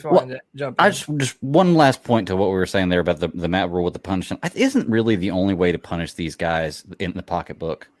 I mean, seriously, like, think about it. If Sam Darnold makes a mistake in practice and say your punishment is you've got to run and hit the sign, isn't the whole way he's running that sign, he's saying, 19 million, 19 million, 19 million. Like, I mean, really? Like, I don't think making these guys do more exercise is that much of a, don't get me wrong. I've been in the Army. You can make exercise a punishment. don't get me wrong. It's not necessarily I don't think they're going to that level. Like, you're also taking time away from the huddle. You're having to run to the sign. It's hot as shit. Listen, again, say what you want about the man's answer. He moved on and got rid of the corny shit. That's why I like it. Okay. You can say that the answer is kind of whatever. Yeah. Now, That's exactly. We all agree on that. My final clip of Matt Rule, and this harkens back to what Greg said at the start of the podcast. We're all feeling hopeful. We all feel like, hey, man, hope springs eternal. The season is about to start, right? Well, one of the reasons why I am feeling that very same thing about this football team is because of what Matt Rule is getting ready to describe right now. And it's the air of competition all up and down this roster. Yeah, I just think this every guy on our team's competing. Now, you might not be competing for your job. You might be we all know you're the starter, right? Taylor Moton is the starting right tackle, but he's also, though, competing against all the great rushers he's going to face all year long. I mean, he has to have a better camp than them. So that spirit of competition, that was a focus for us spring. I think you guys all saw us end with the, kind of the Panther games as a fun way to do that. This team, they love to compete. If I say, hey, let's go run 40s, they look at me like I'm nuts. I say, hey, let's see who the fastest guy is, and they run forever. So they're competitively spirited. I do think that having a competition at the top at quarterback, I think the feedback I've gotten from the players is it will bring out the best in everyone. I just think that every player on our team doesn't need to worry about that competition. They all have to worry about their own competition for their role, for their spot, but also for their standard of play when the season comes. So again, it's the competition. It's the competition, stupid. That's what it is. It's the competition. And I like that, man. I like the fact that we have an air of people whose job is kind of on the line. That everybody's job is kind of on the line. And this is something that I've said for a while, too. Everyone has something to prove. No one on this team doesn't have something that they need to prove this year. And when you have a guy that's competing for your job, or hey, let's say you're Big Snacks, you're Davion Nixon, and you know that they brought in Matt Ioannidis, and you're like, oh, we don't need this Matt Ioannidis. We got Big Snacks. And if he takes that mentality into practice, and everyone does, dude, I'm hoping that we can get a confident, aggressive, pissed off Carolina Panthers that are looking to come out and smack some fools across their mouth. Mm-hmm. I think that competitive nature to the football team is how that starts for us. Yeah. What he just did was he just filled his essay paper, meaning he just put pointless sentences that are obvious statements or either saying the same thing over in a different way to reach that 1,000-word limit. I can't believe I'm the Matt Rule defender here. Listen to this, though, Cody. What does it mean to say, not only is he competing on our team, he's competing with every other defensive tackle in the league? Well, no shit. You always are. And more to the point, in the broad scheme of things, yes. But more to the point, no, he's not. He's not competing with Aaron Donald for his job, for his starting position. That's a dumb statement to make. All it's doing is just words to come out of your mouth. That's not saying anything. You're competing with every other defensive tackle in the league. But no, you're not. You're competing with the other players in your team for the starting position. Just a nerd. Period. It's not that it's wrong. I feel like these are nitpicky things. Like if you want to be problematic with like the things he does with the team, great. But like these things are such a small part of what he does. Like this is such that's the thing. And I listen. I don't want to shit talk you guys, answer? But like no, I'm saying like listen. He is literally answering questions. And being pretty straightforward about his answers, right? He's not sitting here saying what Bill Belichick says, it'll be fine. He'll do good. He'll be all right. He'll be a good player. We just do our job. Like at least he's given us some, he's turning what Bill Belichick's press conference would be a 3-minute press conference into a 15-minute affair for us to be able to enjoy and maybe even have conversations like this. Like, yes, does some of the stuff as every single coach in the entire NFL does some of it just is it empty? Sure. Guess what? If you watch Scott Fitterer's press conference, he did a lot of the same shit. Like nobody wants to talk about that. It's irrelevant. How he's saying or what he's saying does not matter. What matters, and I will agree with you on a lot of this, is how he actually coaches this team. And if we actually have a problem with that, fantastic. We can probably all agree on that. But this press conference, we can be happy. I think Cody can be excited about what he's saying. But the idea that we're nitpicking these small things is just so trivial. He's a nerd, dude. He's a fucking nerd. You're right, CK. It is trivial and it is fair, but you can make the same argument whenever you're trying to tout how great it is. Well, it's a very trivial, small thing to be touting about how great he is with this because of what he said. I mean, but you're right. It is very trivial and small. I just think it's not. Dude, my man, impressive. it's like, look, does that mean that the team's going to be bad because I don't like his answer or love his answer? I just think he's a dork, dude. I think he's a dorky nerd, and I don't know if that inspires me at this point. My man said this as he goes, oh, I mean, if I say go run 40s, the guys look at me like I'm fucking crazy. Well, yeah, they do, because who the hell runs a 40 other than at the combine, dick? You know what I'm saying? Like, we don't do that at practice. Like, what the hell is that going to? Of course, we would all look. But if I say who's the fastest guy on the team, then they will run for days. I felt like he's just going to come out and be like, you see that video of them bowling the other day? Remember when the rookies went bowling? He's like, oh, did you see the competitive bowls they were doing? It's just nerd shit, man.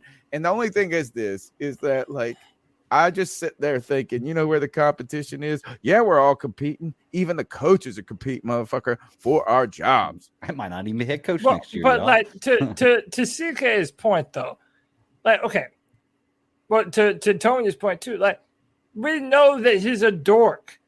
Okay, we know who Matt Rule is. He's gonna give you the coach speak. Like, you know that he's gonna give you the platitudes. Like, we already know all this shit. As a fan who has been so completely just chewed up and spit out these past 2 years by Matt Rule and his coaching regime, I'm just looking for any sign of growth. Okay? I'm looking for any sign that this man is taking the active steps to be a better head coach than he was before. Right. I'll tell you what. There was not a competition last year at left tackle. There wasn't. That was Cam Irvin's job, and Matt Rule was going to be damned if anyone else is going to tell him different. Now, it went from no more DBO sign to every place is a competition. Dude, that is a step in the right fucking direction, man. And look, I'm no Matt Rule believer, but I'm telling you, he is starting to say things that are starting to make me say, okay, maybe we are indeed moving in the right direction. Like, that's all I'm looking for. I know that Matt Rule is a nerd. I know he's going to talk in coach speak and platitudes that at the end of the day is probably just him talking a little bit too much. I don't care, dude. I want to see a forward trajectory, and I feel like I'm seeing that right now. We're seeing a guy who looks, number one, last year we saw a guy who was defeated. Matt Rule looked defeated. At the end of the season, he looked rough. He looked like he had barely been able to sleep, right? Looks like he had just let the amount of travel and the amount of fast food and everything hit him, right? Like, he looks like he is a much different human being. Now, is that saying he's going to be a better coach? No, right? But listen, if there's one thing to say about it, if he's able to come into this season with all of these new additions and he's able to actually pull something out of the hat, like, it's hard to argue that 3-year progress or that 3-year plan that he's always got where the team started. It's hard to argue that, right? Because he's done it not only on the college level, but potentially on the NFL level, right? And so I think at this point in time, like, this is the 3rd year, right? This is the year. This is also the same year that Matt Rule or Ron Rivera was on the hot seat, and he was able to turn it around, and he became beloved by the Carolina Panthers fan base. Right. So Matt Rule still has a little bit in the tank. Again, we've all been very critical, and maybe it's because I'm at the beginning of the season and I think we're a bit optimistic about the future of this team. But I'm willing to give Matt Rule one more year. And if it doesn't go well this year, then it's all bets are off. But I think right now it's fair to say he's got a shot. I just think that even if Matt Rule is successful this year, there is no way anybody can say, well, look, the 3-year plan. There is absolutely no way the point he's at was his plan to get here. If we win this year, maybe it's because of something he did, but this was not his plan. Other than the quarterback, what else do you say went outside of his plan? Well, last year, firing his whole staff.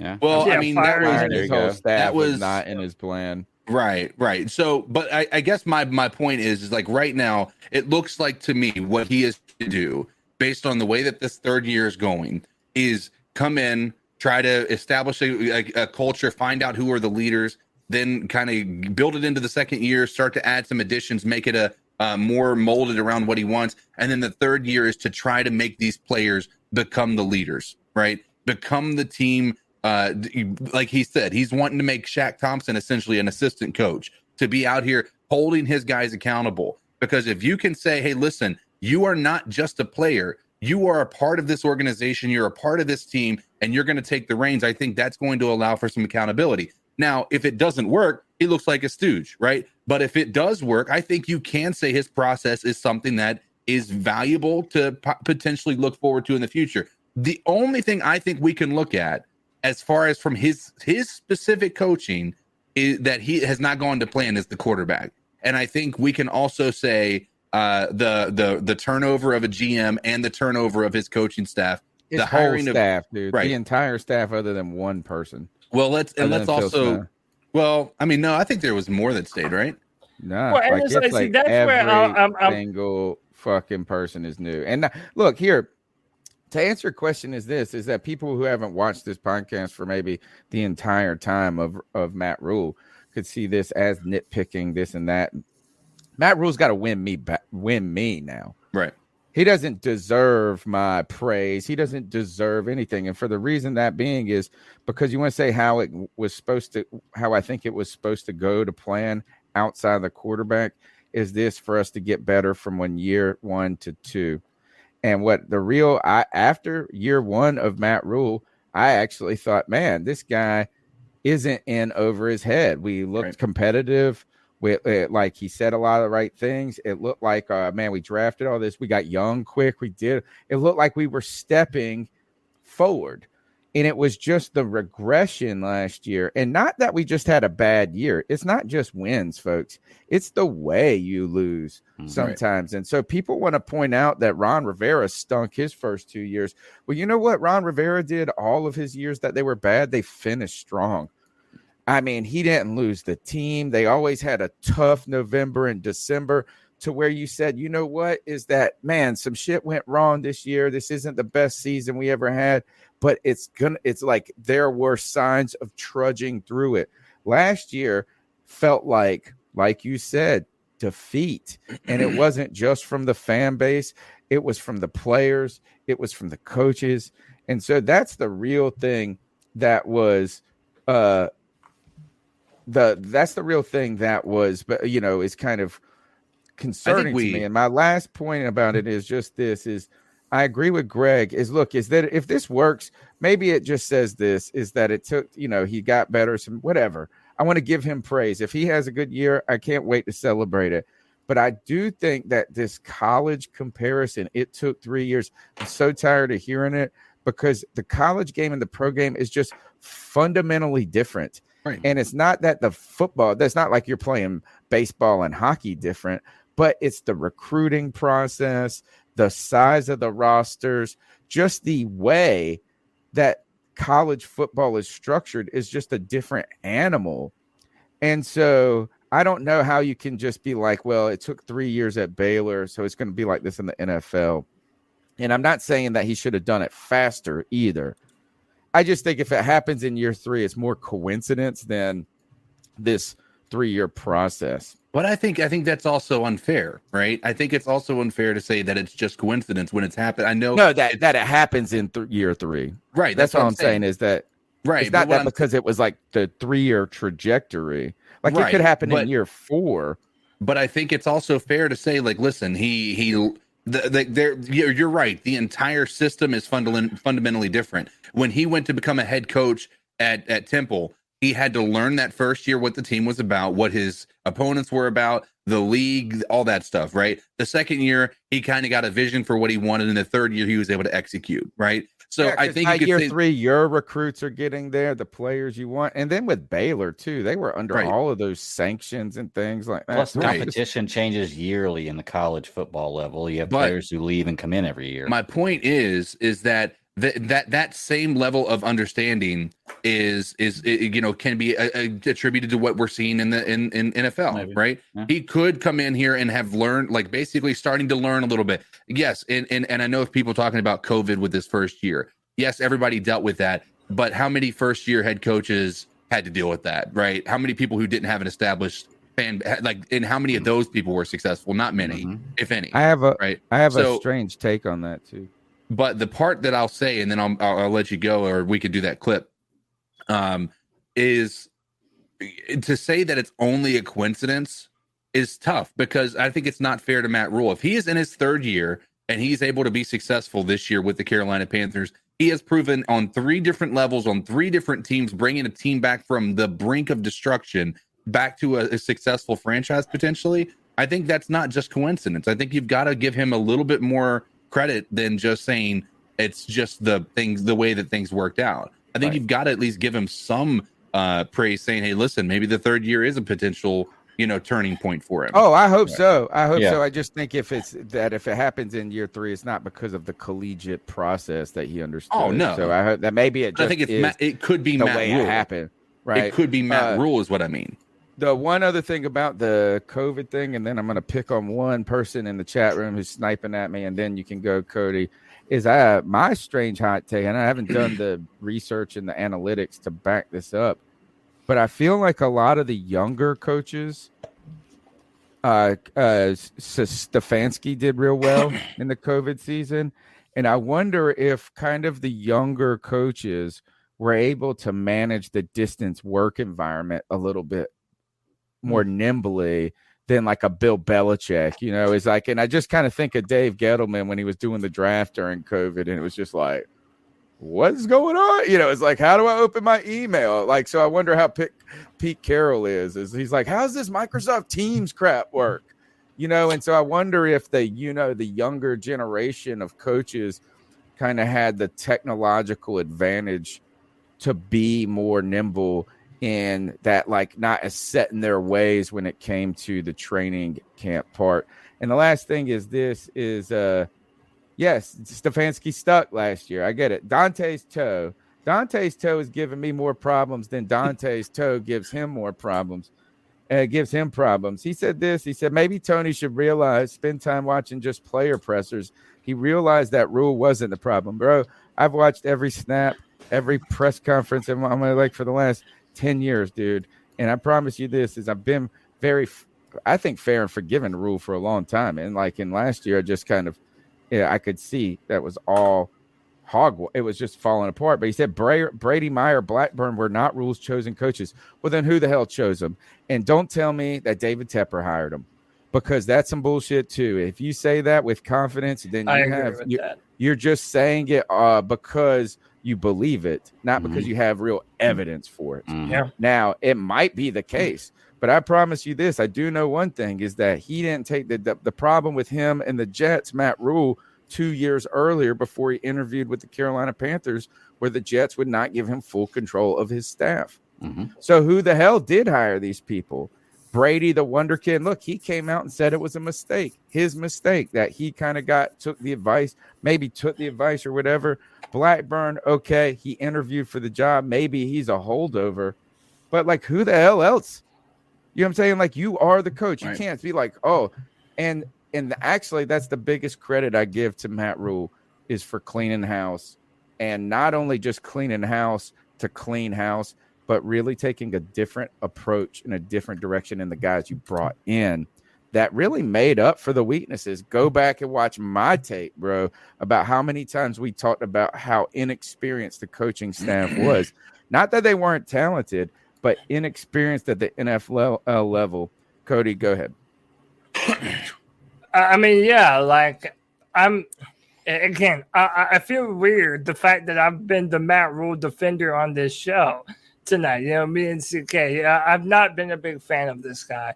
I do think that I'm seeing some growth from him, and that's what I like to see. I'm not saying that he's won me over. Tony, this will be their best test, because he talked about Christian McCaffrey, and this is a debate that we got into fairly recently. Now, upon seeing this clip this clip that I'm about to play for you, I thought that sounds like an answer that Tony would like, because I heard you say something similar on the podcast. Tell me what you think, or if you're just going to be my internet wife and be the contrarian yet again. We're going to do maybe a couple things different in training camp, but I think our training camps with Christian have been right. I mean, I think he's entered the season and been really healthy and productive early. So, but he is a year older. So I think as players get older, we're going to, they get a little bit more, break in time and all those things. So we might give them some time here and there. In terms of in the season, I think we've, said, hey, we're going to try a couple different things which I'm not going to really talk specifically about now, but at the end of the day, he's a great player. And so great players want to be on the field and they want to affect the game. And so, I'm not spending my time worrying about, hey, will Christian get hurt? Running backs get banged up in this league a lot. When he does get banged up, if he does, I want to make sure we get him back as fast as possible. So we're trying to have as good a plan for him as we can have, but I also want him to be great and go out and affect the game. And I think Christian McCaffrey, where he's at, where he was this spring, where he's at, I mean, I'm just so excited to see what he could do. So I felt like that was a very Tony Dunn answer. He's not talking about putting kid gloves on Christian McCaffrey. Mm-hmm. He's saying, hey, he's a running back. He affects the game. It's fucking Christian McCaffrey. Let the dude go. I'm not trying to coddle him. Is this a good Matt Rule answer? Yeah. I mean, he's finally not being a wussy about it, right? Is that this is being scared. It's like playing with scared money and this isn't what he's been doing, but he's kind of gotten, and I would say, and I don't know, I haven't been in his head, but I do feel like that conversation, and that's really something that bothered me so much about Matt Rule last year, is it felt like the outside noise was so influential on him and really on the entire organization. And I've seen people that are very talented in this world that have been through tough times, and they know that that's just part of it. And it's not like, like it's like this kind of trying to counter everything one thing goes wrong. Well, is that Christian McCaffrey got hurt. It happens. You know what I'm saying? It's like, and I don't think that it means he's injury prone. And I felt like, and one of the things, and that's just what I wish Matt Rule would have had a little bit more backbone last year about, hey, things aren't going well right now. I'm not happy about it, but I'm not panicking. It was like, oh, well, we're just going to move this guy over here and move this dude over here. It's like, and there's two examples where I think that were very telling about how the noise got to Matt Rule last year. And that is after the very first game with the Jets. We go and beat the Jets, and it was a game that, you would love to win more decisively. It came down kind of to the end. Zach Wilson kind of makes it, gives your defense a little bit run for the end, but you won it. And Christian McCaffrey got a bunch of touches in that game. Sam Darnold made some pretty big plays, but Christian McCaffrey ran that clock down, moved that chain, you know what I mean? Like, and then it was like, oh, well, he had 33 touches. Are you worried about his workload? And then the next week, it was like, oh, we're really worried about Christian's workload. So they immediately just took that comment and felt like, oh, well, we got to do something different. Okay, maybe that's me reading into one too much. But then it was after the Giants game. I was just like, well, we got to run the ball. We got to run the ball. We got to run the ball. And it was like, yeah, you didn't run the ball in that game, but that doesn't mean that's only the reason you lost the game. And I just felt like the noise got to him. And I am happy about this, is that I think the noise about Christian McCaffrey is a lot noise. And that, is like, at what point do we stop protecting him and just use the motherfucker? And you know what? You're only going to have so much time with him. And I like that. He was like, is that like, we can't pretend, like, act like this dude's made of glass. So, I like that. I like that. And why do you not want to use when I go, I like to cook a lot. I use the best knife in my drawer. Yeah. I use the same knife to do 90% of the cutting I do. Do I have other knives that are pretty decent? Yeah. Good knives too. But that's the best one. Use it. Yeah. I mean, again, I don't think that we should baby Christian. Right. I do think that we need to continue to use him in a way that assures that he's going to be around come November and December, hopefully into January. And, I think that there is a balance that you have to strike with that. But yeah, again, this is a big year for Christian. I've said multiple times now. I know I'm a broken record on this podcast, but I've said multiple times that everybody has something to prove. Everyone. There's we don't have a Tom Brady on our team, right? We don't have, some player that's Julius just Peppers. There's no more Julius Peppers. There's no more Luke Kuechly. There's no more Greg Olsen. Everybody has to step up in a big time way this year, for everyone from our front office to our coaching staff and definitely to our players. Even our ownership, David Tepper, needs to step up a little better than he's done, I would say. So it's time for everyone to step up. Yeah, man, I think this is going to be exciting to see what kind of year Christian McCaffrey has. Is he going to be the player that Greg told us about just the other week? One of the best offensive players potentially ever if he continues on his track? Or is he going to be another player whose career is haunted by injuries that would never let him be his full self? I tell you, you go back and watch him. Even in the 2 years where he's gotten hurt, is the offense has been so atrocious, and he still gets yards. He makes plays, and you're just like, oh well. And then you'll hear the fantasy nerds come out and be like, well, I mean, you're only going to average 0.48 less a carry if you go with this other guy who's drafted in the whatever round. And you put those dudes in, and they're walking backwards, man. They ain't getting jacked. What I love is when we would have, like, you would have Mike Davis, or you would have, Bonifon or whoever it would be. And they would say, like, they'd come in and they'd do an all right job. And, like, we'd be like, oh, maybe this can work. Maybe we'll do a 1-2 punch or something like that. And then Christian McCaffrey comes back and he plays like one quarter. And we're like, oh, my, this is just night and day different.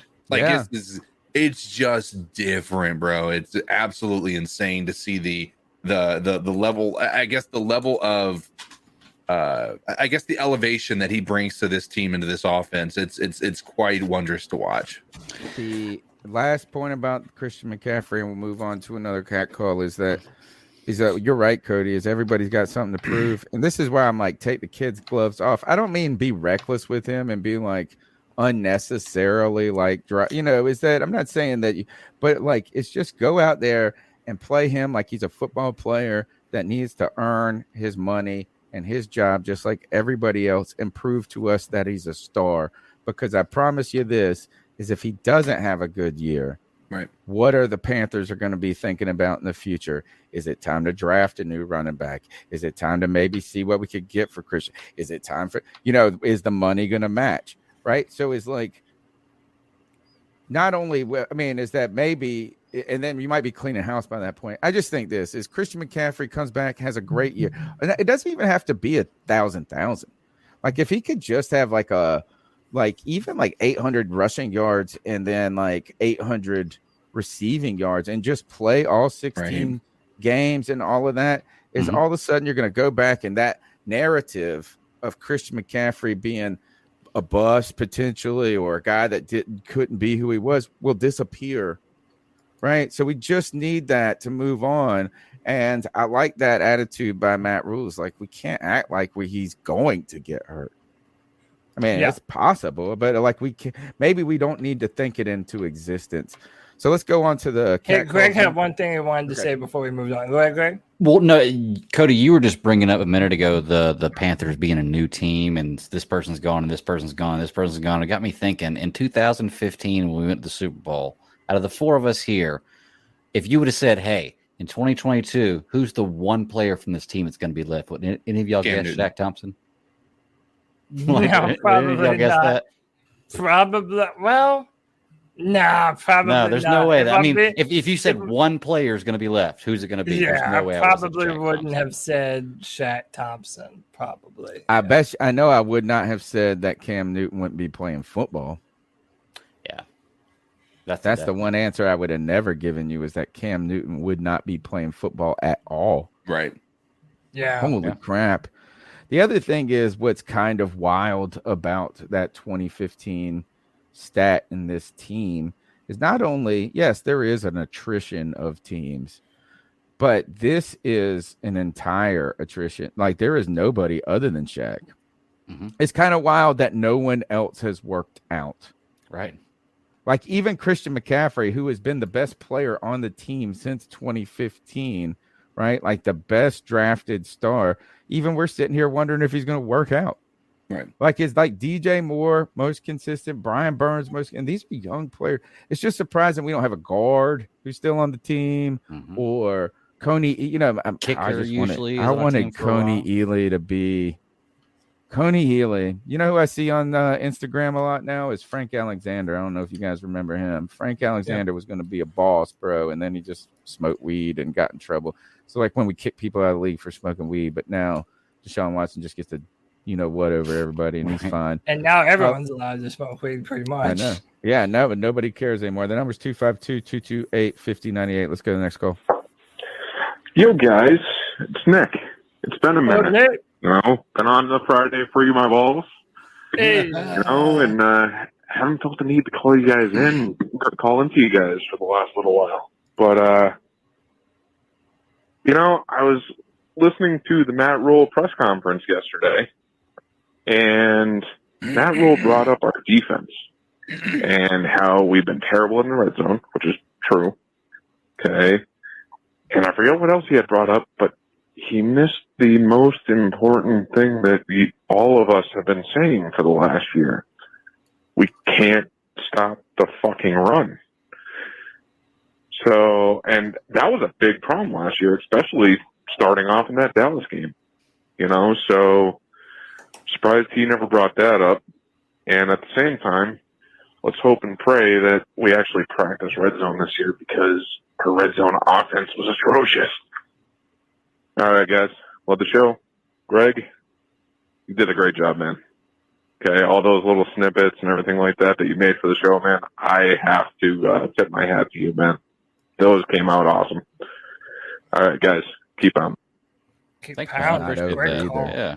Hey, he brings up a good point about the never not being able to stop the run. But do you guys remember there was a time where Carolina had like the longest streak ever of like not allowing a 100-yard rusher, and then we allowed a 100-yard rusher, and it seems like that was like opening up the floodgates, and we've just almost allowed a 100-yard rusher every game since then. It feels like it's so weird. I think you're right. That's a great point. I wonder if that was like, it might have been 2018. That was when the dam broke. Like. Yes, and it was just so, and that was even, there was a point where you were sitting there thinking Luke Kuechly isn't good. Not good, but you know what I'm saying? Like, there was a moment where we said, oh God, it looks like Kuechly's even. I remember being CK going back and forth about whether or not Luke Kuechly had lost a step or not, and it was like a big point of debate. Like, we didn't want to say it. It felt, and you're like, is it because they're getting to is it guys around him? You knew he was still the best guy on the team. That's what I'm saying. It's like, you still knew he was the best defensive player you had ever really seen on this team in a way other than Julius Peppers. But you knew that wasn't the best Luke you had ever seen at that moment. And I think Luke undersaw it. You know what I mean? Clearly. He did. I mean, there were some different reasons. Even though him with like one leg is better than any linebacker we got on our team right now. The number is 252-228-5098. Hey guys, Kyle from VA. Haven't called in a while. Been listening every episode though. Love all the new stuff y'all are doing. Thank you. I don't know why the Panthers haven't just signed y'all to a contract already to have y'all talk about them. Have to clean up the show a little bit, but anyways, I see everyone freaking out about Julio, and respectively one of the greatest receivers probably of all time. But Julio's not Julio anymore, and anyone who wants to debate me on that can, and I will prove that easily. That's easy. So, like I said on Twitter, you could put JC on Julio, or you could put JC on Mike Evans and put Chin on the other one. It don't matter. And Dante's got the speed to lock up Godwin. It's just a matter of fact, Dante, he's had his issues in the past, but with the talent we have in our secondary, there's no reason at all we shouldn't match up well against the Bucs. Like, I'm optimistic. It's early we're going in training camp. I'm really optimistic, but I'm not worried about defense other than linebacking core. Like everything else, I think is going to be just fine. I haven't called in on Baker Mayfield. I was against it at first. So I wanted Matt Corral to take some snaps because we all know Sam just was going to get benched at probably week 4 or 5. But I think Baker can do enough to get us to the playoffs if we play well. That's a stretch. I know y'all all probably talking shit right now, but with the revamped offensive line we have with DJ, maybe hopefully Robbie can do something this year instead of just, doing the Robbie antics. I think we got a good team, man. Christian stays healthy. Praying to the football gods for that. See this man healthy once again. That would be lovely. But I think we got a pretty strong team this year. Well, early season optimistic, but it's better than what we've had in a while. And I think this defense can get humming, and we can really turn on some wins. But anyways, I'll be tuning into the show tonight. I'll keep pounding. Appreciate you, brother. Incredible call, man. First, we thank you for the support. This was the video I was talking about. And somebody told me I was wrong. I said Phil Hoskins, and or whoever is beside him. Yeah, you've been calling Davion Nixon Big Snacks. And it's Phil Hoskins. Okay. Which one is that? This is YGM in the white shirt. On the left, Davion Nixon, just looking like a beast, man, in the blue tank top. I just feel like YGM looks so thick, like big, like athletic. He doesn't look like he's fat. You know what I'm saying? Usually I see D tackles look heavy. This guy is everything. Look, his legs are bigger. His arms are bigger. How awesome would it be if these two men just took the NFL by storm this year? Like, dude, we have to dream about that kind of shit, man. Like, I remember being very high on YGM coming out of Penn State, but I didn't like his coaches at Penn State.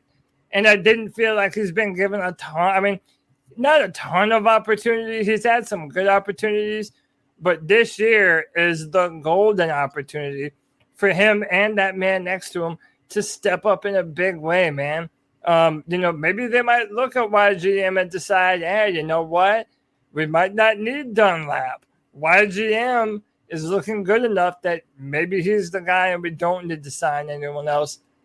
It'll be interesting to see, man. I hope so. Sure. You trust your evaluations with these players, right? That's the one thing is that, because we all this, but this is his second year. YGM had a rookie year where he made some impact, but also struggled, had some injuries and some different things.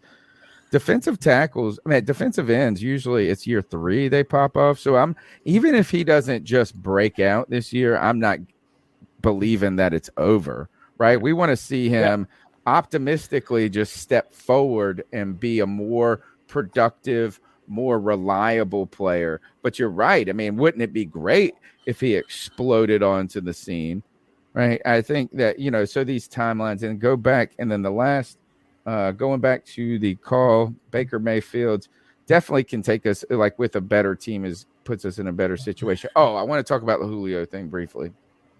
Let's do that. My question is I don't know. I don't think that Julio alone is a scary thing, right? It's certainly not Julio of old, right? That torched us for 300 yards, but he's always dealt with injury. So I don't even want to hear, I don't even know if just saying, well, he hasn't been available a lot. He hasn't been available a lot half the time. He won't ever practice and he'll go put up 140 yards on you. Mm-hmm. But it's not just Julio. Yeah, you're right. No touchdowns. You're right. It's not Julio alone. It's more just it's Mike Evans. He's like the third receiver on that team, right? The third best. He's not brought in there. If he works out, he works out. It's kind of like another Antonio Brown type signing, or maybe not as. And that was Cam Newton's draft too. Julio. Oh, that's right. 2011. And I just want to put this out as a guy that was drafted the same year, another one drafted the same year. Last year, AJ Green, who has had even more, 2011. who's had a more devastating injuries recently, still put up 848 yards and 3 touchdowns. So, if he comes in there and puts up 700 yards and 3 touchdowns and it's a third receiver, I'm just saying is the Bucs know what's up. They got to try to get some bling now. And they needed another or they wanted another weapon now that Gronk's not going to be there. And it's not one of these guys that's the problem. It's just dealing with all three who the GOAT is slinging it to them. And let's just say Tom Brady is known how to get the most out of a guy's career that you thought was over. Agreed. We've seen it with multiple players, and I wouldn't be surprised if Julio's one of them. Yeah. I just want to know, though, with Julio, you did mention the fact that he's been injured, and I've had Julio in my fantasy league I don't know how many times because, I hate the Falcons, but he is a great receiver. He's just a no-touchdown guy. He'll get you 3 a year. DJ Moore.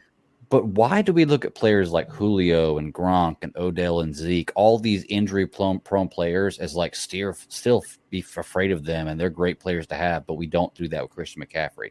All those guys that is named have missed just as much time as Christian McCaffrey, and Christian McCaffrey has played on the level of, if not better than those players at his position. But when Christian McCaffrey gets injured, people question his durability. But Gronk, Julio, Odell, Zeke, nobody questions that about them. I just don't understand why. I think the names you threw in there are a mixture of different reasons, right? So I think there are some that lend to your point. I think others probably are different criticisms about them, other than just that injury and this and that. Interesting. But interesting, is and one is Christian McCaffrey was drafted in 2017 or 18 or whatever it was, and Julio was drafted the same year Cam Newton was. Yeah. So and so maybe when you get more towards the Odell, different things. But all right, let's go on with the next call. The number's 2. Wait, hold on. I want to add one more thing to that. Who do we put on who in that matchup?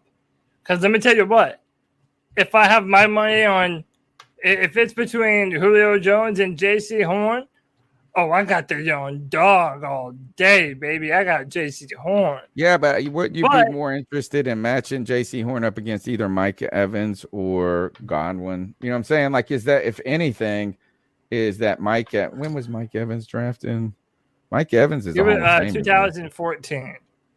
See, so is that, and then it's kind of Godwin's still always dealing with injury. I think Mike Evans still the best receiver on their team. Yeah, he's probably the most, dependable, reliable receiver that they have. But I'm just thinking you're probably putting J.C. Horn on Mike Evans. Are you putting C.J. Henderson on Godwin? You're probably going to put Dante on Godwin, I would think, is just because I need to see how fast he is. And that's another thing, too. How tall he is. One of the things I've been going back and forth with people on Twitter is about Dante Jackson. And where does he play in this defense this year? Are they going to have him on the outside? Or are they going to do something that we've been calling for a long time? Give him some more reps at that nickel corner position. Now, if they do that, I could very easily see them motioning Julio into the slot to try and potentially give him a matchup advantage against Dante Jackson. That might be a little tough, but I don't know. You're right. They might also decide to put Dante on the outside and maybe either C.J. Henderson at nickel or maybe even a Keith Taylor. We might see. Yeah, Keith Taylor, or maybe you're saying this is Jeremy Chin. You can go and handle Julio these days. You couldn't handle Julio 5 years ago, but maybe this Julio you could. I will tell you, you're probably playing a ton of zone defense. And to be honest, you're not putting anybody in a man-on situation with Tom Brady. Because man on man, Tom Brady is just going to find whichever one you make the mistake with. And so you have to be perfect in man defense against Tom Brady, I would think. And with a zone defense, it's just like bend, don't break mentality, and hopefully you can get after him quickly. Maybe I'm wrong. I'm also not the the X and O guy. Let's go to the next call, 252-228-5098. Hey guys, listen, this ain't about the Panthers, but I gotta say it. Friday night on Free For All, I told everybody I thought Kyler Murray was lazy. Me, Drew, and said he was lazy. Now, well, I said he was lazy anyway. And I was right, because you don't put in a contract he has to study on an iPad 4 hours a day in order not to violate his new contract. You don't put that when you give the guy $46.2 million a season. But they did. Kyle Murray, man up, dude.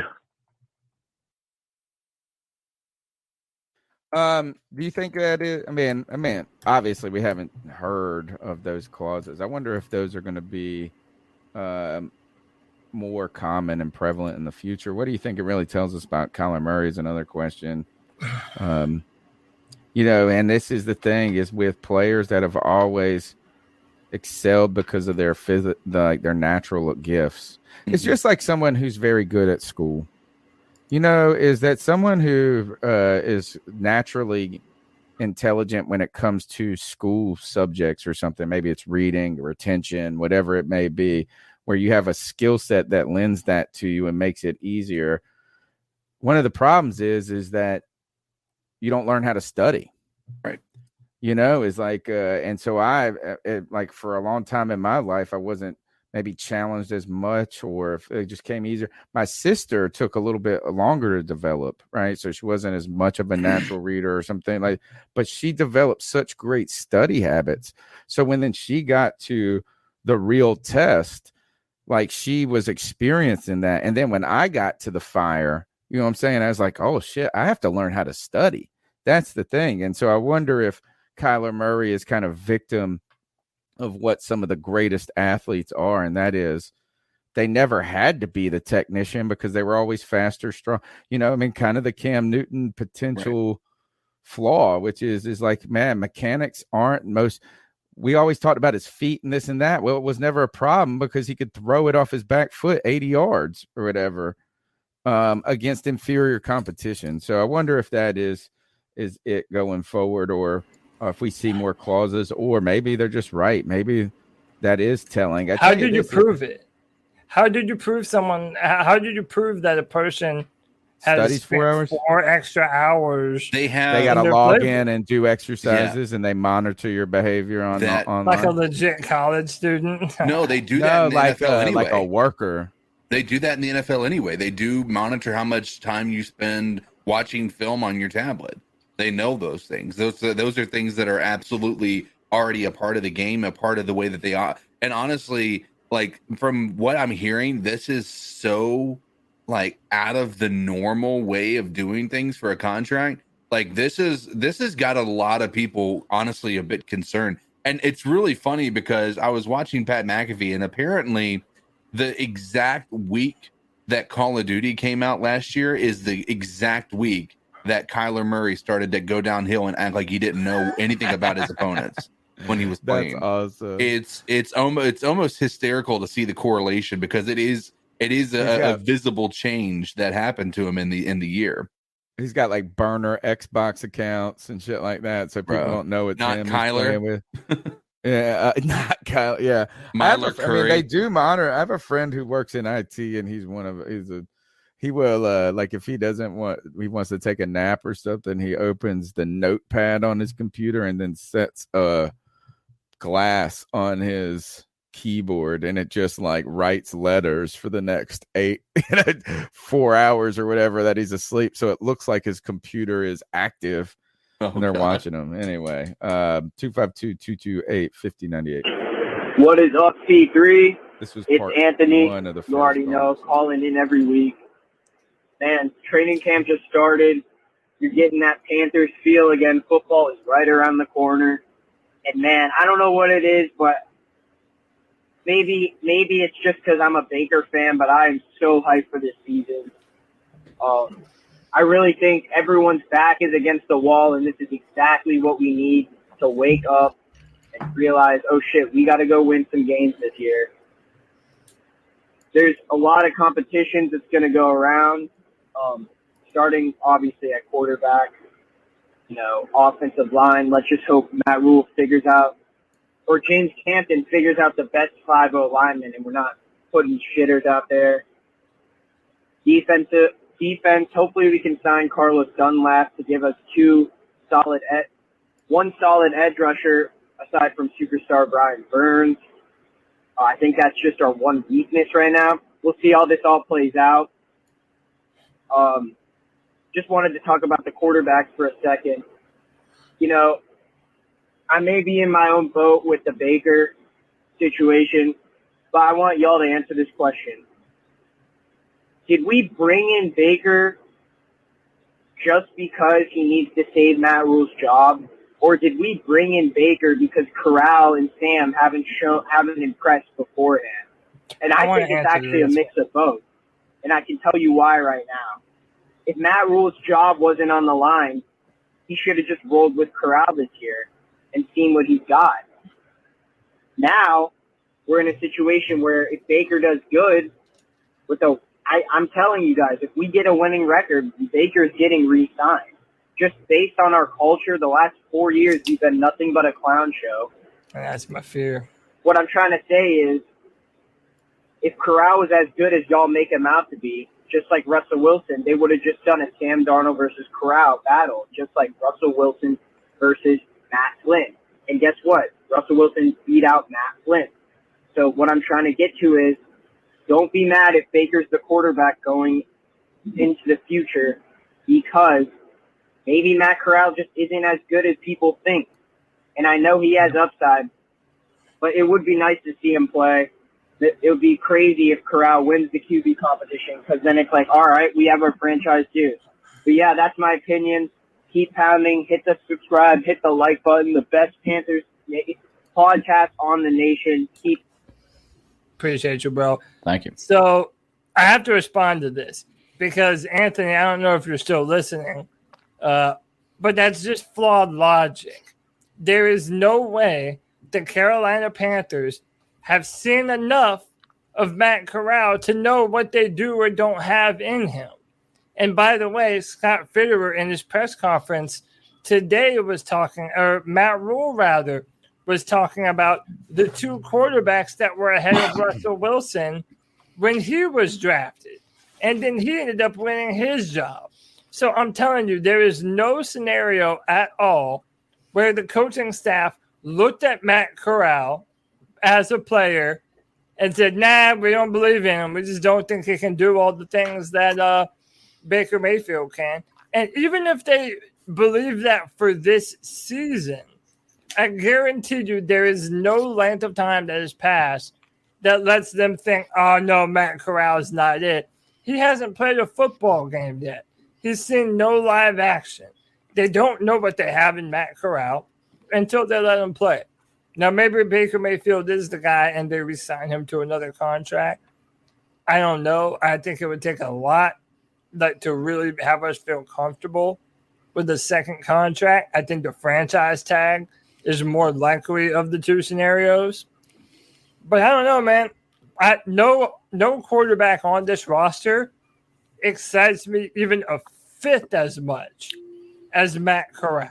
From the arm talent, the mobility, the going through his progressions, I'm all aboard Matt Corral. I agree with you on that part right there, Cody, that they haven't seen enough of him to decide if he's a bust or not. And if you feel like at this point already that he is, and that's a wasted draft pick already. Because I just don't feel that way. Unfortunately, I do feel that Matt Corral may never get that chance to prove in Carolina that he's that guy. Fear. I agree. I mean, I fear he's gonna, and that's just the way it shakes out sometimes. I really hate that. Now, If that happens, that means that Baker Mayfield is a successful quarterback, which I'm okay with.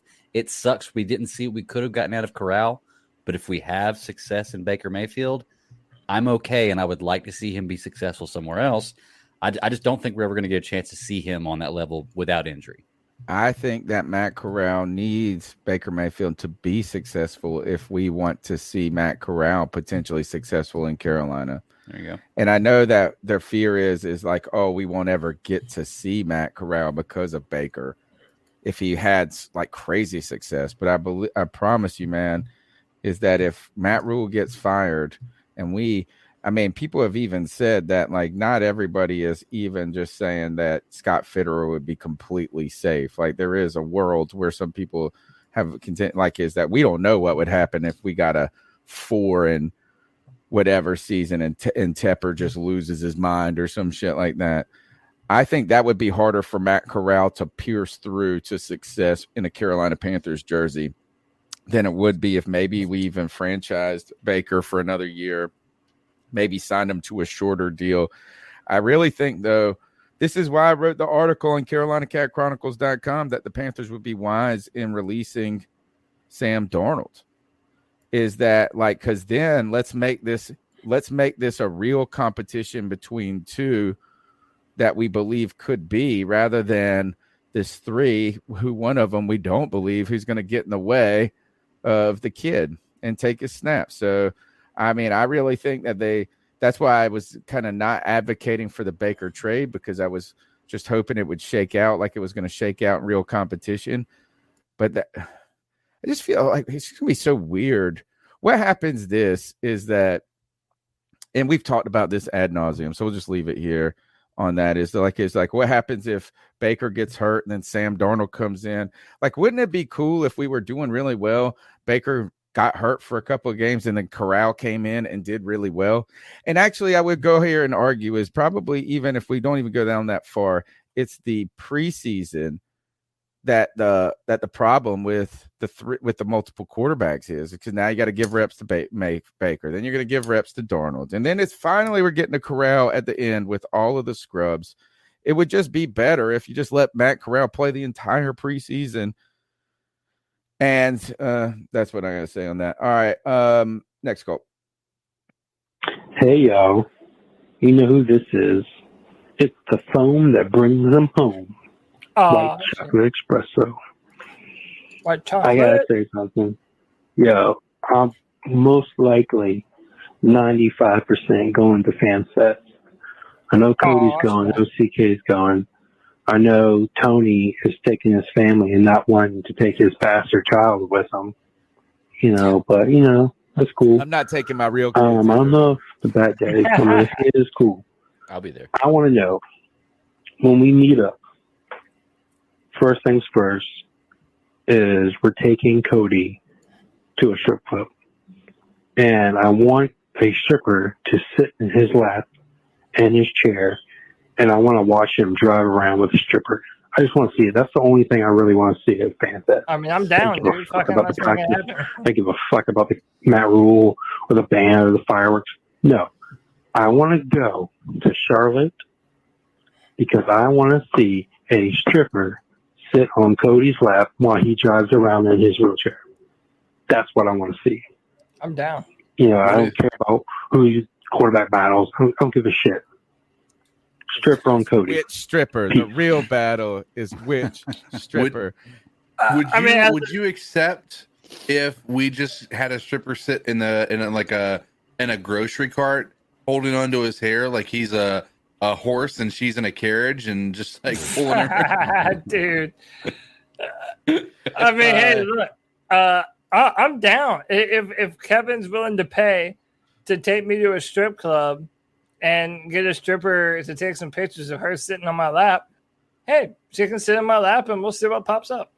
I think what we need is a 2015-esque run where we went 15-0, and Baker Mayfield takes us undefeated all year long. At some point, I wonder what number does it have to be, Cody? If we're 6-0, is it 6-0 that you're all of a sudden a Baker bottom with us? When do you become a Baker bottom? Undefeated. Like if it's 7, I mean, if we're undefeated.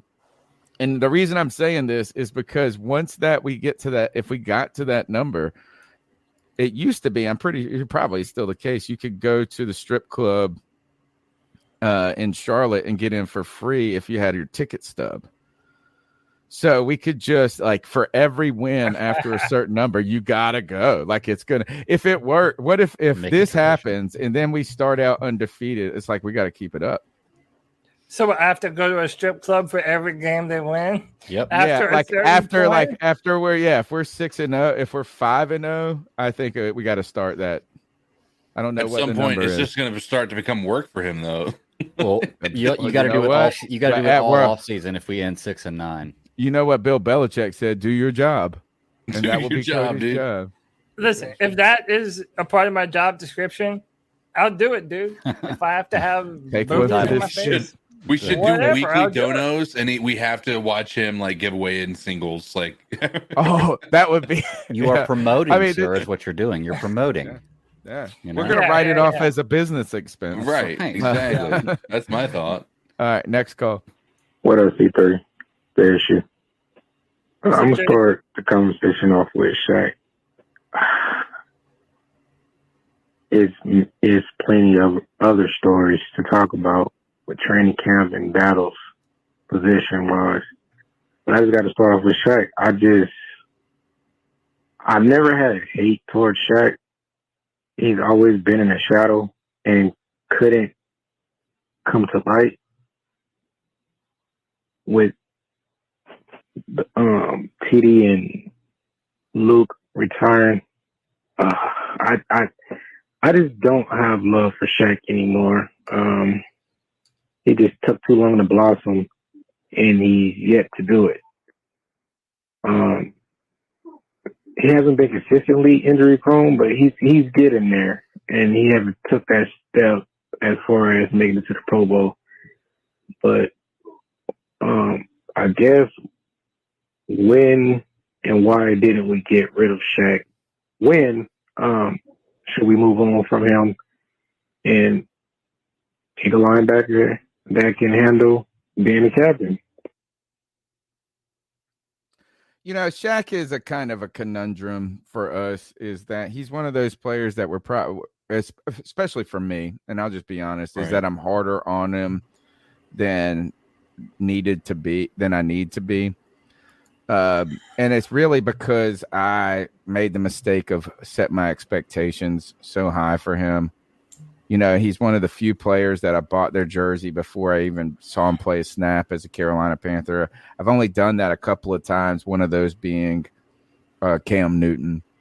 You know, is like before they even played a single snap in a Panthers jersey, is like, I'm on this train right here, this bandwagon. Ride or die, you know? Yeah. And I thought that Shaq was going to be, he was so billed as such a dynamic, kind of like that he was the Isaiah Simmons pitch player before Isaiah Simmons existed. This guy who was going to be this crazy multi-tool, where the problem is trying to fit, you know, and he had trouble squeezing into the lineup because Thomas Davis had a late career renaissance. I don't know if it's all been his fault, you know, but then, and now he's kind of doing a Thomas Davis in a way. And that is the latter years of the twilight years of his career are the best years of his career. And so hopefully Shaq can continue with that trajectory and win me back over. Next call. Thoughts on trading for DK Metcalf? Good night. Ooh. I want to bring this up before we even talk about that trade. Is as we've talked about position battles, we saw the pictures all night long or all day long of people arriving. Some of the things that were on my mind were the people we did not see. And I'm not saying that they weren't there. I haven't done enough research to see. But like, why, you know, we didn't get a bunch of pictures of Robbie Anderson. Why is, you know, all of a sudden would they usher him in the back door? The other guy, the fake cat killer, is he there? The Damian Wilson guy. I know he fascinates you so much. You want to know so much more about him. I love him, dude. I love him. I'm rooting for him, man. I was like, we need him when we play the Bengals. We got to kill those cats. As long as he don't kill our cat. We need to really kill the cats, not fake kill a cat. But sometimes the story isn't what people are talking about, but what they're not talking about, I guess is what I'm trying to say. And really, I didn't see anything about Robbie Anderson coming out today. It's like I didn't see that. I didn't see any big touting of the linebackers. I'm trying to think of any. And you know what? I didn't see any DBs other than Jeremy Chin. I saw Dante Jackson. He's in the thumbnail there. Oh, yeah, he is. You're right. I also saw I did see JC Horn in one of their videos about the dorm. Dante was there as well in that one. I don't know who that other kid was. Was that Barno or somebody? Yeah, I think so. I'm not entirely. A lot of the guys I don't like. A lot of the lower on the depth chart guys, facially recognize. Yeah, I can't recognize their face or anything. I'll say this: like DK Metcalf, you're gonna have to pay that guy soon, right? Like he just was, and he's gonna cost more than I think. That was the big conversation around him. I love him as a receiver. Like I love the idea of him. He's being pretty good. Yeah, he's like a light Megatron. He's not quite the player of a Megatron, but he's built in the same vein. You can do a lot of the same things with him that you could have done with the Megatron. I don't know. I think at this point it would be a little too resource rich. But for us, is that the addition we need the most, though? That would be more. My question is not about DK Metcalf as a player. Is wide receiver group our weakest position? Is that where we need to be bolstering? And if anything, like I'm kind of hoping Terrace Marshall Jr. is going to step into a role of that big body receiver that does those types of things. So if the question is we need a big body receiver who's more of an end zone threat, then certainly DK Metcalf could be part of that. But don't you think that maybe addition on the defensive line or in the linebacker room would be a more valuable addition than a wide receiver? If you could unload Sam Darnold and Robbie Anderson for DJ Metcalf and get rid of those two salaries, wouldn't you be able to afford to pay DJ Metcalf?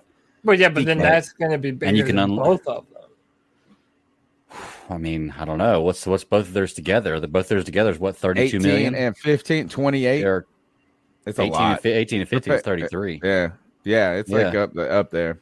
I mean, that's actually a decent. That's a decent kind of proposition, but it just doesn't seem like the Seahawks are interested in the quarterback.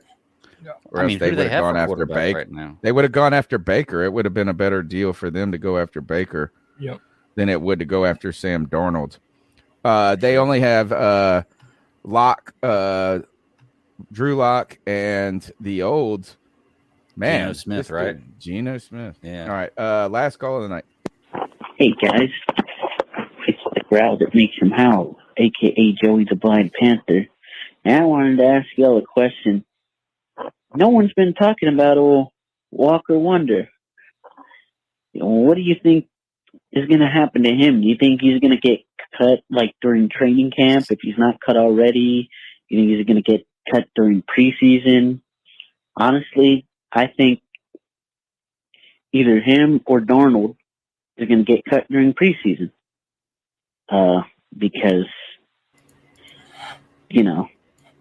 Sam Darnold is Sam Darnold. Right. We know he kicks ass during training camp and practice when it doesn't matter, but he sucks ass during games when it does matter. So there's no telling what they're going to think about him, because he's probably going to fool everyone. Anyway, guys. Oh, and make sure you play my call from last week. I went into a lot of stuff about David Tepper that I really want you guys to hear. Anyway, guys. Wow.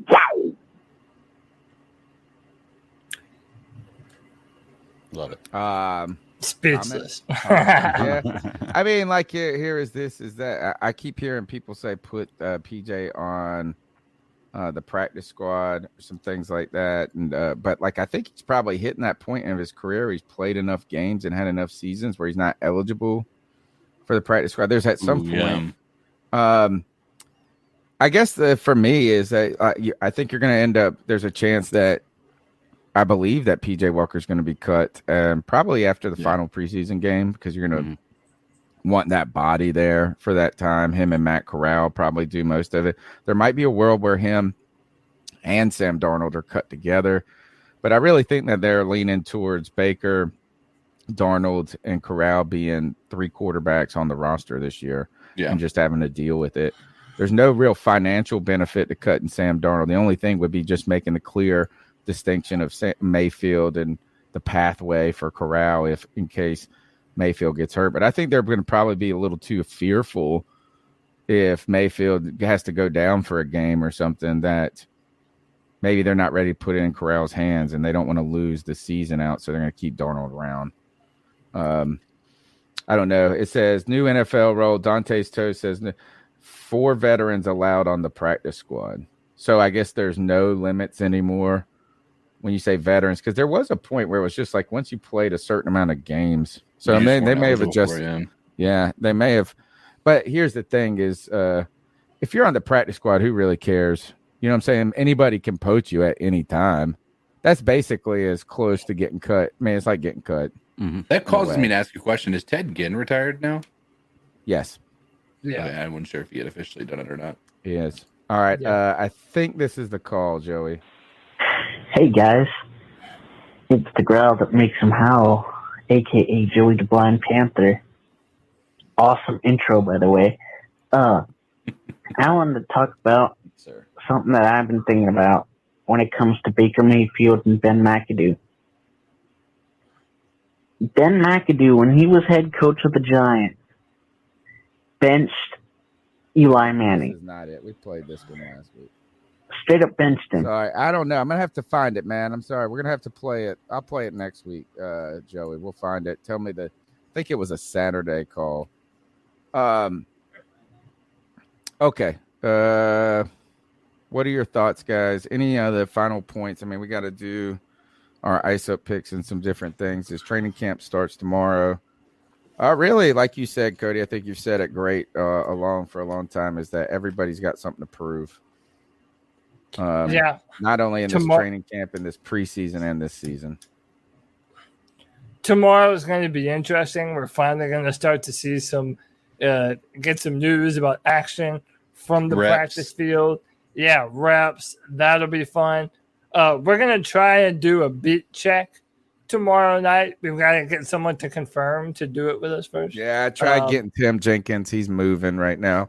Ooh, I got one other. Yeah, we're going to continue to try and get some people. And maybe even if we don't have a guest, maybe we can stop by and do like 30 minutes or something and just talk about the go day over the highlight. Yeah, for sure. I'm down for that. I'm 100%. And guys, I'm just happy, man. Like Panthers football is back. It's it's the type of thing that makes you go to therapy, right? All year last year, we were having a real bad time with the Carolina Panthers, and then we get an off season away from them. And dude, we're missing them again, man. We're some gluttons for punishment. We want back in this thing, but like Greg said earlier, I think that we have many, many reasons to be hopeful that this is going to be a much improved football team this year, regardless of whatever you think about Matt Rule or Baker Mayfield or whatever.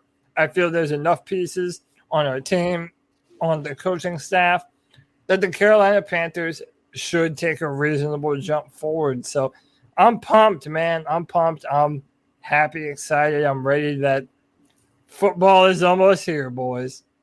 Almost here.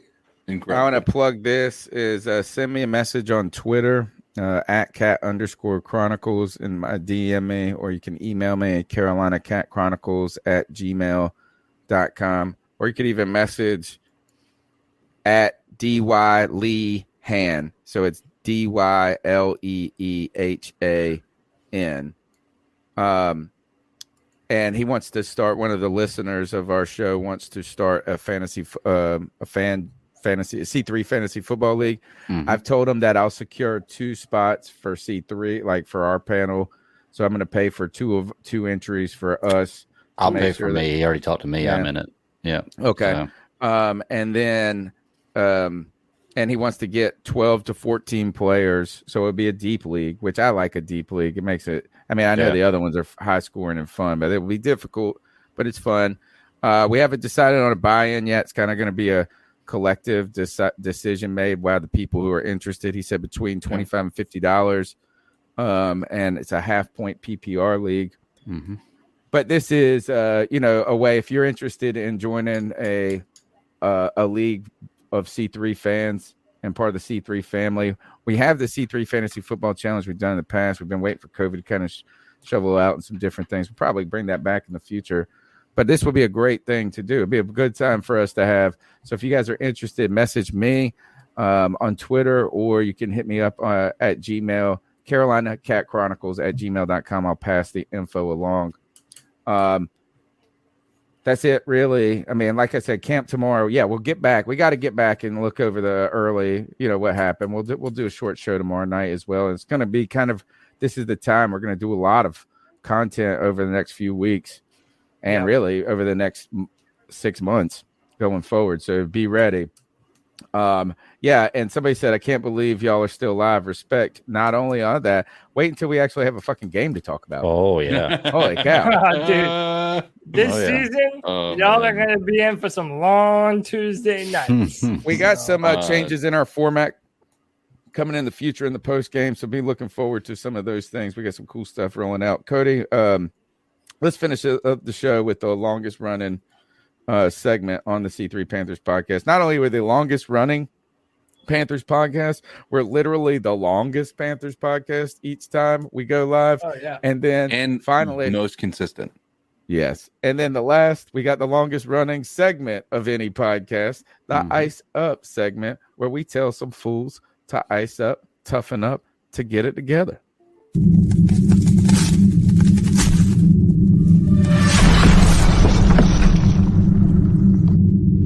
Ice up, son. Ice up. That's right. It's time for us to ice up some fools. It's our homage to Steve Smith, where we tell someone ice up, toughen up, to get it together. Everyone is fair game, from 12-year-old kids in Oklahoma to the president of the United States. No one's iced up the Pope just yet, I don't think. So that's and no one's iced up God yet. I'm not walking into those waters. I'll let somebody else walk into those waters, but mine is definitely in that arena tonight. My ice up pick, I know, dangerous. Anytime you start talking about, all right, so I'm going to ice up. It's kind of hard to explain like how I want to conduct this ice up pick. Tony's Catholic, by the way, so don't get too mad. So like, actually, I'll say this is that I'm icing up people who make up like terminology, kind of. This guy Bishop Whitehead, who is hold on, let me get all of his big white Bishop Whitehead. It's just this is like, I think we need to call him a pastor. Esther Whitehead, because hold on, like, where is his dang? I should have had this pulled up.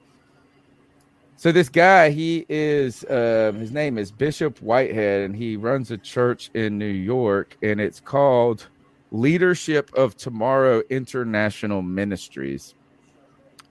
He calls himself Chief Apostle and Bishop. I would just say this is like, to be a bishop, you have to oversee like a organization of ministers and priests. So I just feel like the casual use of bishop here is incorrect. But the reason this guy is on my radar is because this story comes up, and you can go and watch this. This guy, his church, he and his church were robbed during their service. 4 armed gunmen come into their church this past week and robbed them, and differing accounts. I've read $400,000 worth of jewelry to $1 million worth of stuff was stolen. The guy lays down. He's like, everybody get down. He goes, they were coming for me. He keeps saying they were coming for me. They were coming for me. And then he talks about how he tried to chase him out and chase him, but he forgot his keys. But the real problem about this, or it's not even a problem, I don't even really care about this guy nicing up the fake terminology of bishop here. is that he negotiated a like he was like called out to be one of these like so somebody was like an armed hostage situation, and he came out there and tried to like settle it down. He was like the political guy, the activist in his community between the police, like this liaison. But he was wearing a $2,500 Versace jacket and belt when he did this.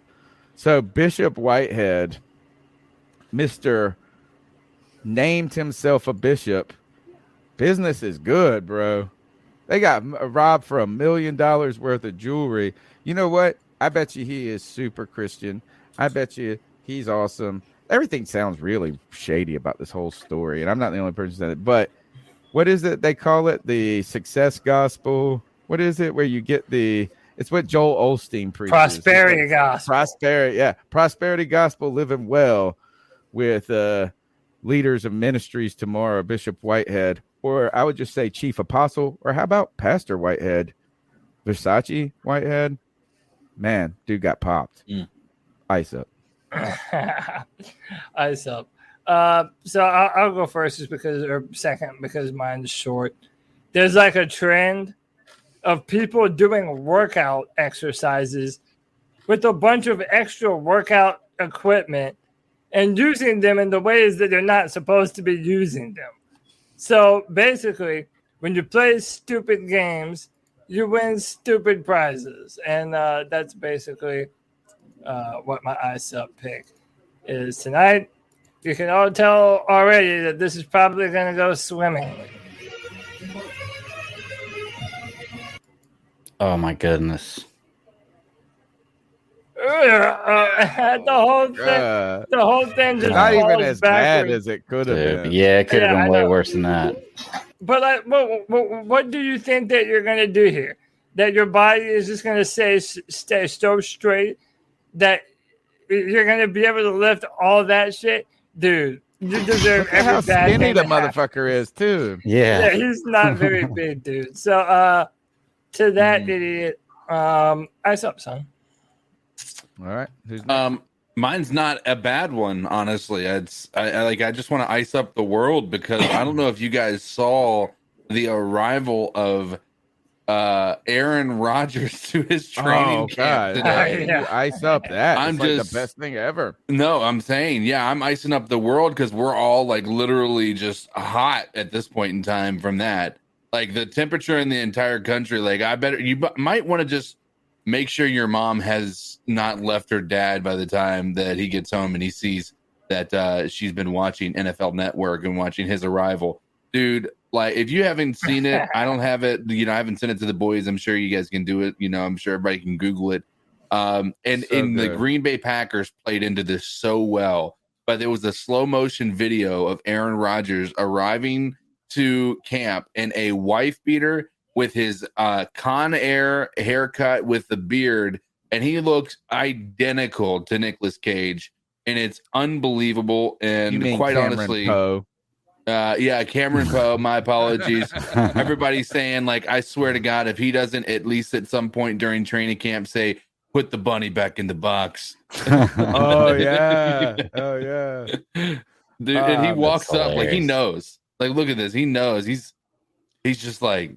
I mean, I'm kind of hot for him at this point. Like, I think honestly, he just drops his bag. Like, the what's bag, cooler than the that? bag drop. I want to know that. He's like, "Hey, assholes, pick Somebody up my carry bag that for me." Yeah.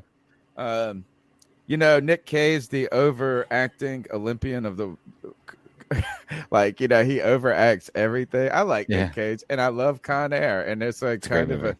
Do you remember the accent he had in that where he had the Southern accent? Mm-hmm. He was a Southern Ranger, Army Ranger. Oh, that shit was awesome. Go ahead. To people who aren't in love with Cameron Poe, just everybody whose temperature rose about 10 degrees after watching this. I know mine did. It was just sexy. Greg. Okay, mine's just simple. It's a funny story I heard the other day. I don't have any visuals for it. So, everybody a pet owner? Like, or anybody who's a pet owner, you feel like you could recognize your pets, when you pick them up, drop them off at the vet or whatever.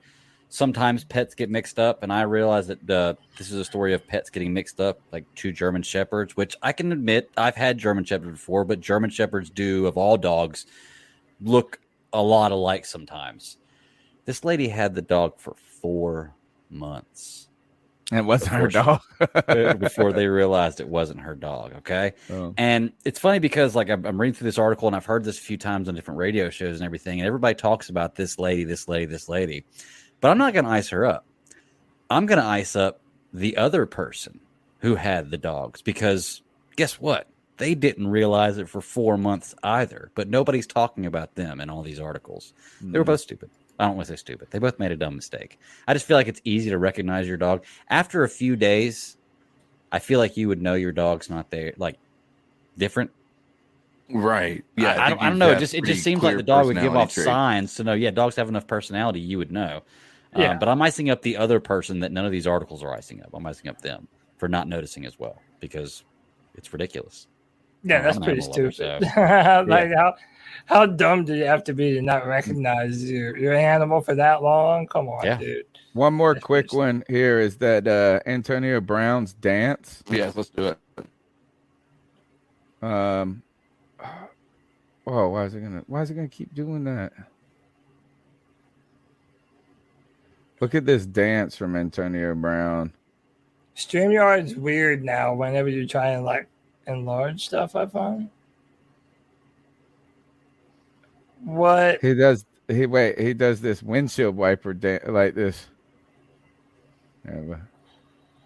It's so bad. I hope he can get paid for it, because anyway, go look at the concert that Antonio Brown put on. That one's a big one.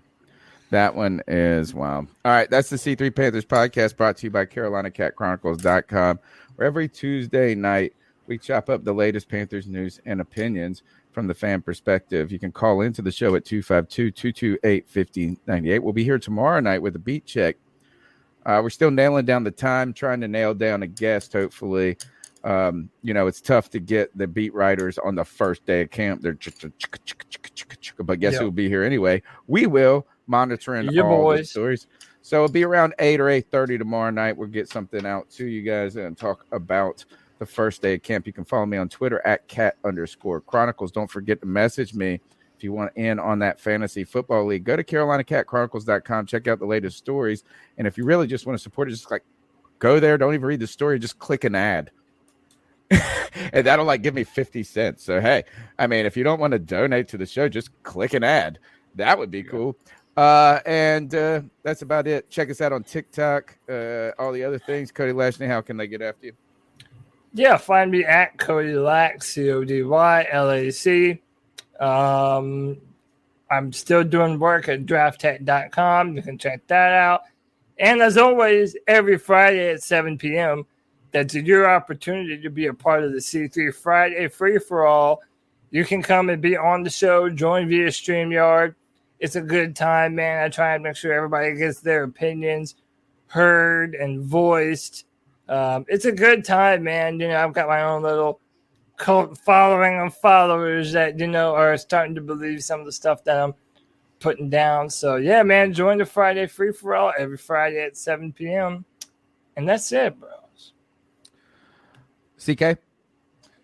First, I want to tell the chat to keep an eye out on our socials at Codizzle Allen, at cat_chronicles, because there is a potential we're going to be in Wofford on Saturday. I'm trying to convince the professor to get a babysitter. He's going to try to be securing one. And that's going to be for their Back Together Saturday. So it should be a pretty big event if you guys are interested in coming out and just seeing what's up. Other than that, I'll be back here Tuesday, but you can find me on all the social medias at Codizzle Allen. That's Facebook, Twitter, the TikTokies, the Instagrams, all those locations. So go shoot your boy a follow, and if you like what you see, share everything you see. And the Bat Daddy. You can find me at the BatDaddy52 on Twitter is my personal handle. Check out my other show. It is Geeks Chasing Squirrels Across the Multiverse. We're talking about San Diego Comic-Con this week, GalaxyCon in Raleigh this weekend, and possibly Stranger Things Season 1. It's going to be a fun show.